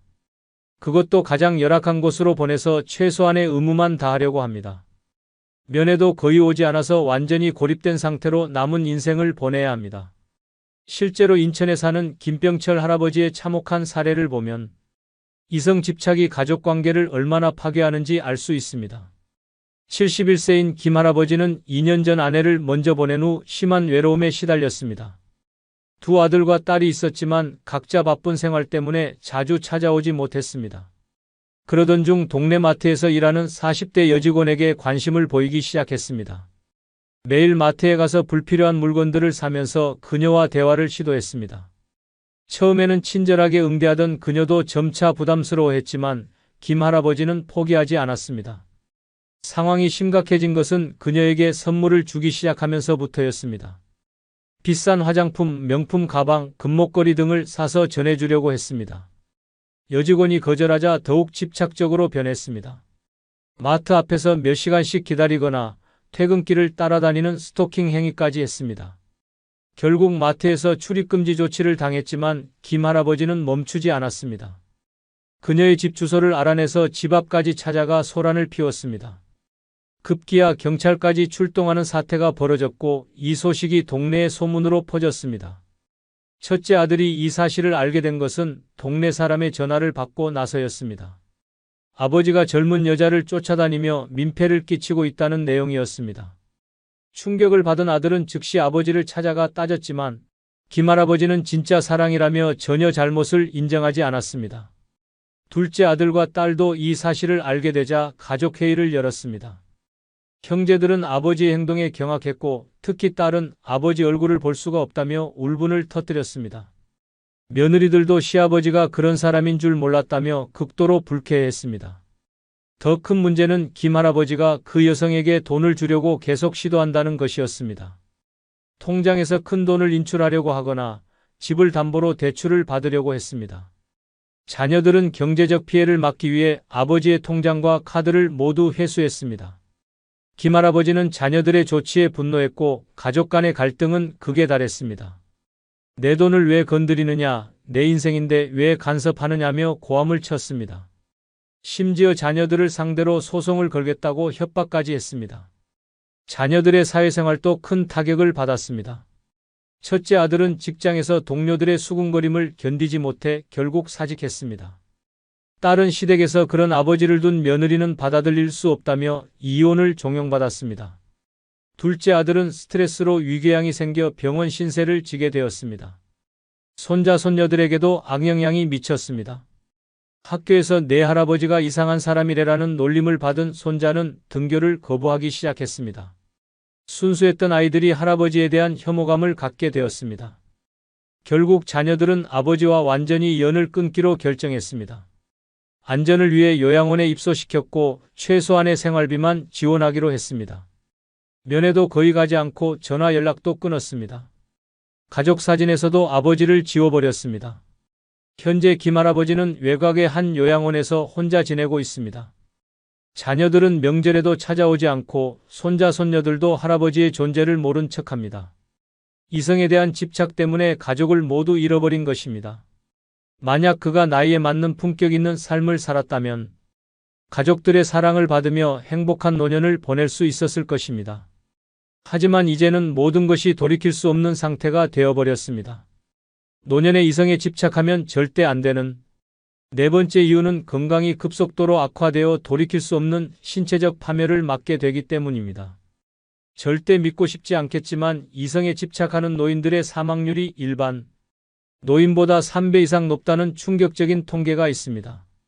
심장마비, 뇌졸중, 급성질환으로 갑자기 쓰러져 죽는 경우가 부지기수입니다. 나이든 몸으로 젊은 시절 같은 이성관계를 시도하는 것은 자살행위나 다름없습니다. 더 끔찍한 것은 죽지 않더라도 평생 회복할 수 없는 장애를 갖게 되어 식물인간 상태로 남은 인생을 보내야 한다는 사실입니다. 지금 당장 정신을 차리지 않으면 병원 침대에서 비참하게 생을 마감하는 끔찍한 운명이 기다리고 있습니다. 가장 무서운 것은 심혈관계 질환의 급격한 악화입니다. 노년기에는 이미 혈관이 딱딱해지고 혈압이 높아진 상태인데 이성에 대한 흥분과 스트레스가 더해지면 심장과 혈관에 치명적인 부담을 줍니다. 갑작스러운 심장마비로 즉사하는 경우가 허다합니다. 특히 성적 활동 중에 심장이 멈춰서 그 자리에서 죽는 참혹한 사례들이 끊이지 않습니다. 혈압 급상승으로 인한 뇌출혈도 매우 위험합니다. 이성과의 만남이나 신체적 접촉 시 혈압이 평소의 2배에서 3배까지 치솟을 수 있습니다. 이미 약해진 뇌혈관이 터져서 뇌출혈이 발생하면 즉시 의식을 잃고 쓰러집니다. 살아남더라도 심각한 뇌손상으로 인해 반신불수나 언어장애, 치매 등의 후유증이 남습니다. 당뇨병 환자의 경우 더욱 치명적입니다. 이성에 대한 스트레스와 흥분이 혈당을 급격히 상승시켜 당뇨병성 혼수에 빠질 수 있습니다. 또한 당뇨로 인한 혈관 손상이 이미 진행된 상태에서 추가적인 부담이 가해지면 실명, 심부전, 족부괴사 등의 심각한 합병증이 발생합니다. 성기능 장애 치료를 위해 무분별하게 복용하는 약물들도 극도로 위험합니다. 발기부전 치료제를 과다 복용하거나 불법 약물을 사용하다가 급성 중독으로 사망하는 사례가 급증하고 있습니다. 이런 약물들은 심장병이나 고혈압 약물과 상호작용을 일으켜 생명을 위험에 빠뜨립니다. 면역력 급격한 저하도 심각한 문제입니다. 나이가 들면 자연스럽게 면역력이 떨어지는데 이성관계로 인한 스트레스와 과로가 더해지면 면역체계가 완전히 무너집니다. 감기 같은 가벼운 질병도 폐렴으로 발전해서 생명을 잃을 수 있습니다. 코로나19 같은 감염병에 걸리면 치사율이 일반인보다 훨씬 높습니다. 성병 감염의 위험성은 상상을 초월합니다. 노년기의 면역력으로는 성병을 이겨낼 수 없습니다. 매독, 임질, 헤르페스 등이 전신으로 퍼져서 뇌까지 침범하면 치매나 정신질환으로 이어집니다. 에이즈에 감염되면 에이즈로 발전하는 속도가 젊은 사람보다 10배 이상 빠릅니다. 근골격계 손상도 치명적입니다. 이미 뼈가 약해지고 관절이 굳어진 상태에서 무리한 신체 활동을 하면 골절이나 탈구가 쉽게 발생합니다. 노인의 골절은 회복이 거의 불가능해서 평생 침대에 누워 지내야 할 수도 있습니다. 고관절 골절의 경우 1년 내 사망률이 30%를 넘습니다. 정신적 스트레스로 인한 신체 질환도 급증합니다. 이성관계에서 오는 갈등, 거절, 배신감 등이 극심한 스트레스를 유발합니다. 이런 스트레스가 위궤양, 12지장궤양을 일으키고 심한 경우 위천공으로 생명이 위험해집니다. 스트레스성 탈모, 대상포진, 자가면역 질환 등도 급격히 악화됩니다. 수면 장애로 인한 건강 악화도 심각합니다. 이성에 대한 집착으로 밤잠을 설치게 되면 생체 리듬이 완전히 무너집니다. 만성적인 수면 부족은 모든 장기 기능을 저하시키고 각종 질병에 대한 저항력을 떨어뜨립니다. 결국 급속한 노화와 함께 다발성 장기부전으로 이어집니다. 약물 남용의 위험성도 극에 달합니다. 젊어 보이기 위해 무분별하게 호르몬제나 영양제를 복용하거나 성기능 개선을 위해 검증되지 않은 약물을 사용합니다. 이런 약물들이 기존에 복용하던 혈압약, 당뇨약과 상호작용을 일으켜 급성 중독이나 장기 손상을 일으킵니다. 영양 불균형도 심각한 문제입니다. 이성에게 좋은 인상을 주기 위해 무리한 다이어트를 하거나 반대로 스트레스로 인한 과식으로 급격한 체중 변화가 일어납니다. 노년기의 급격한 체중 변화는 모든 장기에 부담을 주어 생명을 위험에 빠뜨립니다. 외상의 위험도 급증합니다. 이성과의 만남을 위해 무리하게 외출하거나 익숙하지 않은 장소에 가다가 넘어지거나 사고를 당하는 경우가 많습니다. 노인의 경우 작은 외상도 큰 부상으로 이어지고 회복 과정에서 합병증이 발생해 생명을 잃을 수 있습니다. 정신적 충격으로 인한 급성 질환도 무시할 수 없습니다. 이성에게 거절당하거나 사기당했을 때의 충격이 급성 심근경색이나 뇌졸중을 유발합니다. 가슴이 찢어지는 듯한 아픔이라는 표현이 실제로 심장질환으로 나타나는 것입니다. 실제로 광주에 사는 박준호 할아버지의 끔찍한 사례를 보면 이성 집착이 건강에 얼마나 치명적인지 알 수 있습니다. 69세인 박 할아버지는 평생 건강하게 살아왔고 정기검진에서도 특별한 문제가 없었습니다. 하지만 1년 전 아내를 먼저 보낸 후 심한 외로움에 빠져 젊은 여성과의 만남을 추구하기 시작했습니다. 온라인 채팅을 통해 만난 30대 여성과 관계를 시작하면서 박 할아버지는 완전히 다른 사람이 되었습니다. 젊어 보이기 위해 무리한 운동을 시작했고 검증되지 않은 남성 호르몬제와 각종 영양제를 복용하기 시작했습니다. 기존에 복용하던 혈압약과의 상호작용으로 혈압이 불안정해졌지만 무시했습니다. 그 여성과의 첫 만남 날 박 할아버지는 과도한 긴장과 흥분 상태였습니다. 혈압이 평소보다 50 이상 올랐지만 본인은 느끼지 못했습니다. 호텔에서 만난 후 신체적 접촉을 시도하던 중 갑자기 극심한 가슴 통증을 호소하며 쓰러졌습니다. 응급실로 실려간 박 할아버지는 급성 심근경색 진단을 받았습니다. 심장의 주요 혈관이 완전히 막혀서 심장 근육의 상당 부분이 괴사되었습니다. 응급수술로 생명은 건졌지만 심장 기능이 30% 이하로 떨어져 일상생활이 거의 불가능해졌습니다. 더 큰 문제는 뇌에도 손상이 왔다는 것이었습니다. 심정지 상태가 몇 분간 지속되면서 뇌의 산소 공급이 중단되어 경미한 뇌손상이 발생했습니다. 기억력과 판단력이 현저히 떨어졌고 언어 능력도 크게 저하되었습니다.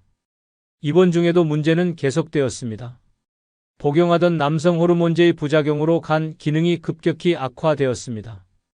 간 수치가 정상의 10배 이상 올라가면서 황달이 생기고 복수가 찼습니다.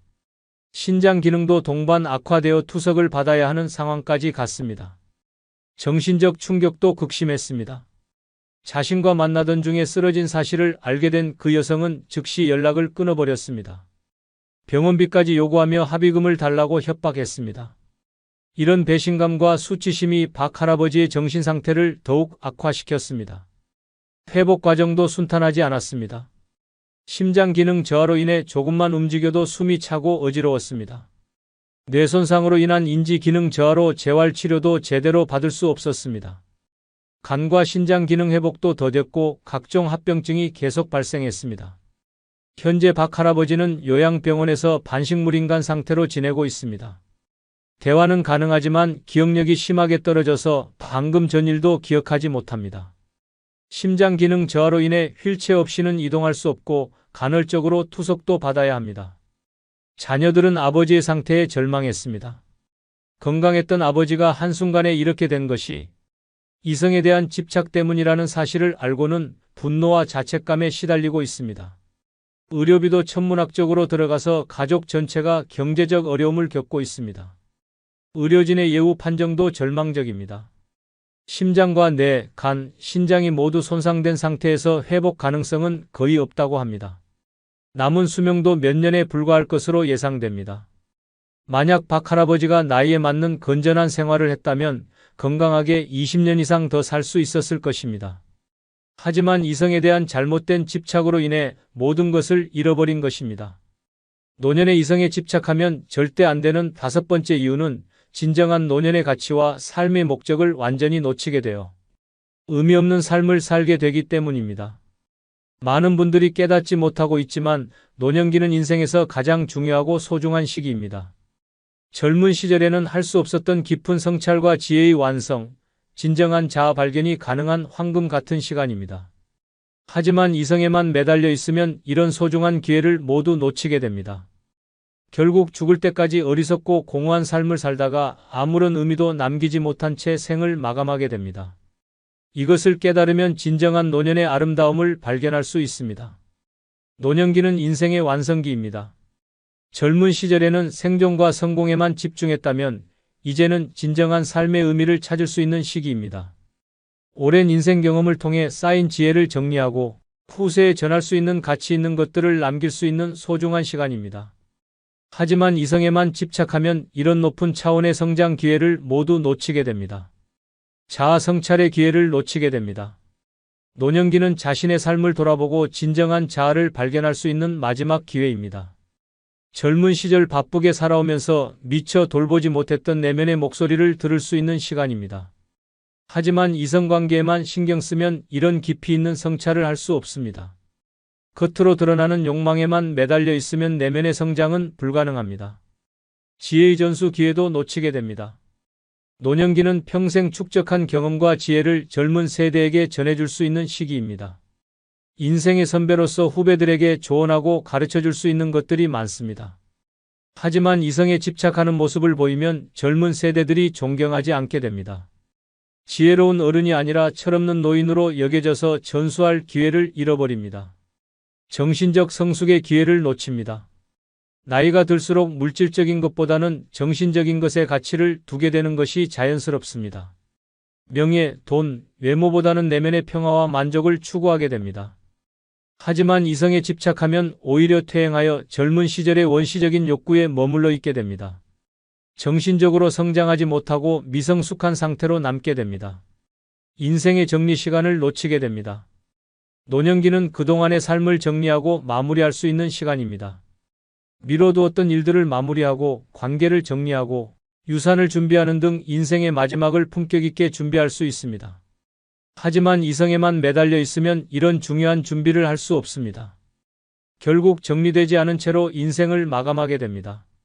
취미와 관심사 개발의 기회를 놓칩니다. 은퇴 후에는 젊은 시절에 시간이 없어서 하지 못했던 다양한 활동들을 할 수 있습니다. 독서, 음악, 미술, 원예, 요리 등 새로운 분야에 도전하거나 깊이를 더할 수 있습니다. 이런 활동들은 삶에 새로운 활력을 주고 성취감을 줍니다. 하지만 이성에만 집중하면 이런 풍요로운 활동들을 즐길 기회를 놓치게 됩니다. 봉사와 기여의 기회도 놓칩니다. 노년기는 사회에 환원할 수 있는 시기입니다. 오랜 경험과 여유로운 시간을 활용해서 다양한 봉사활동에 참여할 수 있습니다.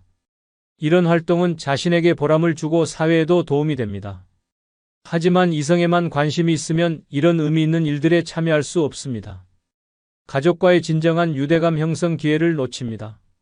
노년기는 자녀, 손자, 손녀들과 깊은 관계를 맺을 수 있는 시간입니다. 인생의 선배로서 조언을 해주고 가족사를 전해주고 따뜻한 추억을 만들어갈 수 있습니다. 하지만 이성에 집착하는 모습을 보이면 가족들이 실망하고 거리를 두게 됩니다. 진정한 가족애를 나눌 기회를 잃어버립니다. 건강한 노화의 기회를 놓칩니다. 노년기에는 자신의 몸과 마음을 잘 돌보며 건강하게 늙어가는 것이 중요합니다. 적절한 운동, 균형 잡힌 식단, 정기적인 검진 등을 통해 품질 높은 노년을 보낼 수 있습니다. 하지만 이성에만 집착하면 건강관리를 소홀히 하게 되고 스트레스로 인해 오히려 건강이 악화됩니다. 평화로운 마음의 안정을 얻을 기회를 놓칩니다.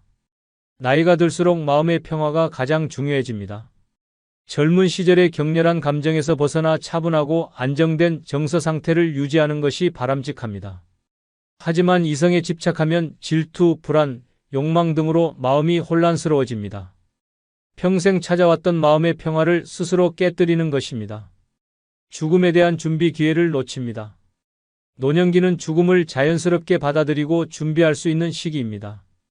죽음에 대한 두려움을 극복하고 평안한 마음으로 인생을 마무리할 수 있습니다.